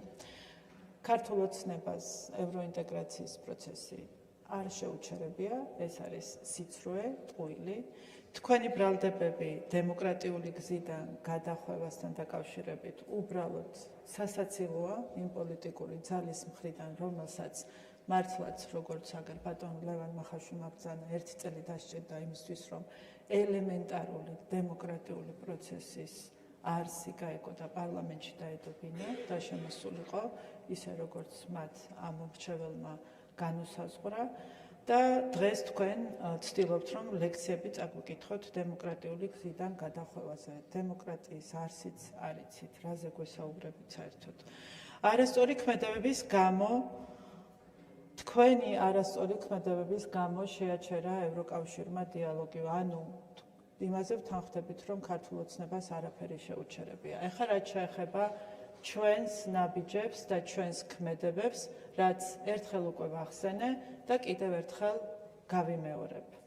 ჩვენი ქმედებები, რაზედაც თქვენ აპელირებთ, არის სრულიად ლეგიტიმური ქმედებები, რომელიც როგორც თქვენ თქვით, მიზანმიმართულად განზრახ, დიახ, მიზანმიმართულად და განზრახ დავიცავით ამ ქვეყნის უსაფრთხოება და მიზანმიმართულად და განზრახ დავიცავით ამ ქვეყნის სტაბილურობა სწორედ იმ ნაბიჯებით, რა ნაბიჯებიც გადადგა ქართული ოცნების ხელისუფლებამ, პარლამენტმა, საქართველოს მთავრობამ. ყველა ნაბიჯი, რომელიც იქმნება, მიმართულია ამ ქვეყანაში უსაფრთხო გარემოს შენარჩუნებისკენ, მიმართულია ჩვენს ქვეყანაში სტაბილურობისკენ, რაც ქმნის საფუძველს იმისათვის, რომ დღეს რომ ამაყები ვართ ეკონომიკური განვითარების ციფრებით, დღეს რომ მოგწონს ის, რომ საქართველო ძალიან სწრაფად ვითარდება და საქართველოს აქვს ძალიან ბევრი შესაძლებლობა იმისათვის, რომ 2030 წელს თამამად განვაცხადოთ, რომ ყველაზე უფრო კარგად მომზადებული ქვეყანა ვიქნებით კანდიდატი ქვეყნებიდან და ამის საფუძველი რომ გვაქვს, ეს რა თქმა უნდა პირველ რიგში უკავშირდება ჩვენს ქვეყანაში უსაფრთხო გარემოს, ჩვენ ქვეყანაში სტაბილურობას და ჩვენი ქვეყნის უსაფრთხოებას.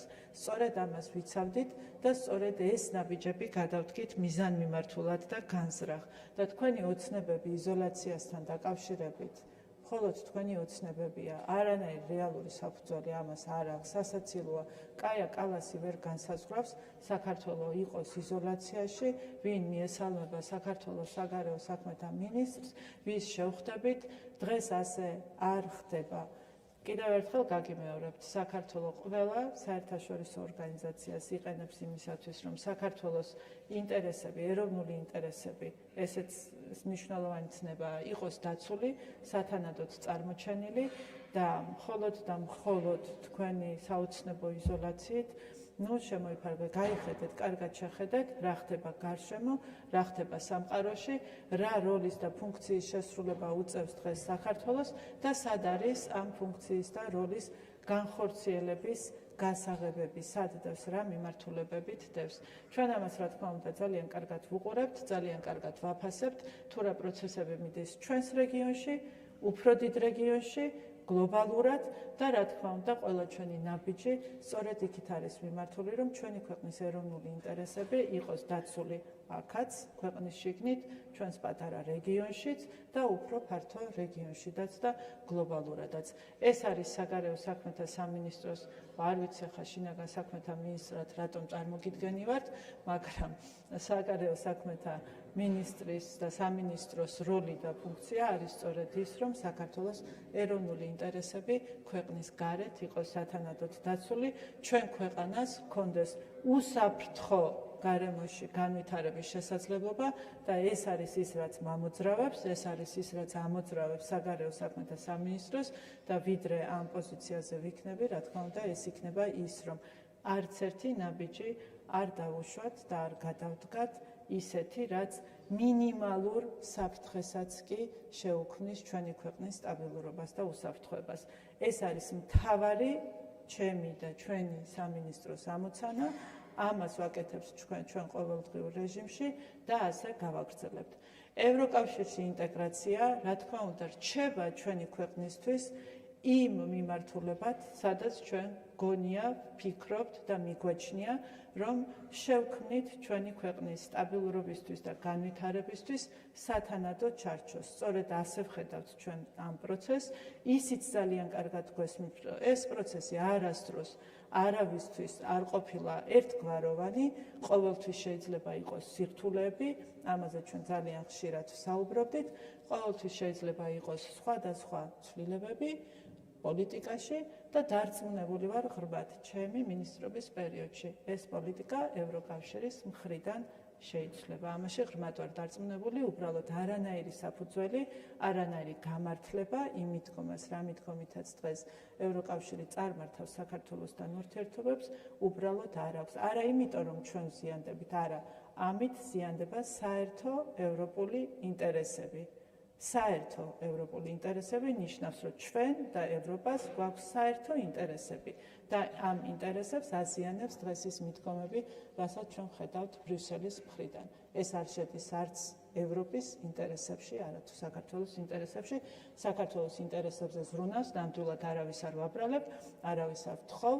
პასუხისმგებლობა არასდროს ჩემ ცხოვრებაში არ მომიხსნია და არასდროს არ მოვიხსნი იმ პასუხისმგებლობას, რაც მაქვს მთელი პასუხისმგებლობით, შემიძლია განაცხადო, რომ გავაგრძელებ ჩვენი ქვეყნის ეროვნული ინტერესების დაცვას საერთაშორისო არენაზე, ისე როგორც ამას აკეთებს დღეს საგარეო საქმეთა სამინისტრო. მადლობა. მადლობა. ქალბატონო მაკა, ინტერპელაციის პროცედურა დასრულდა. მე მინდა შემოგთავაზოთ განახლებული დღის წესრიგი. 3 საათამდე გამოვაცხადოთ შესვენება, ნაცვლად 3-დან 4 საათისა. 3 საათზე გავაგრძელოთ მეორე და მესამე მოსმენები. ამისთვის ვითხოვთ თქვენს თანხმობას შეცვლილ დღის წესრიგთან დაკავშირებით. მადლობა, 3 საათამდე გამოცხადება შესვენება.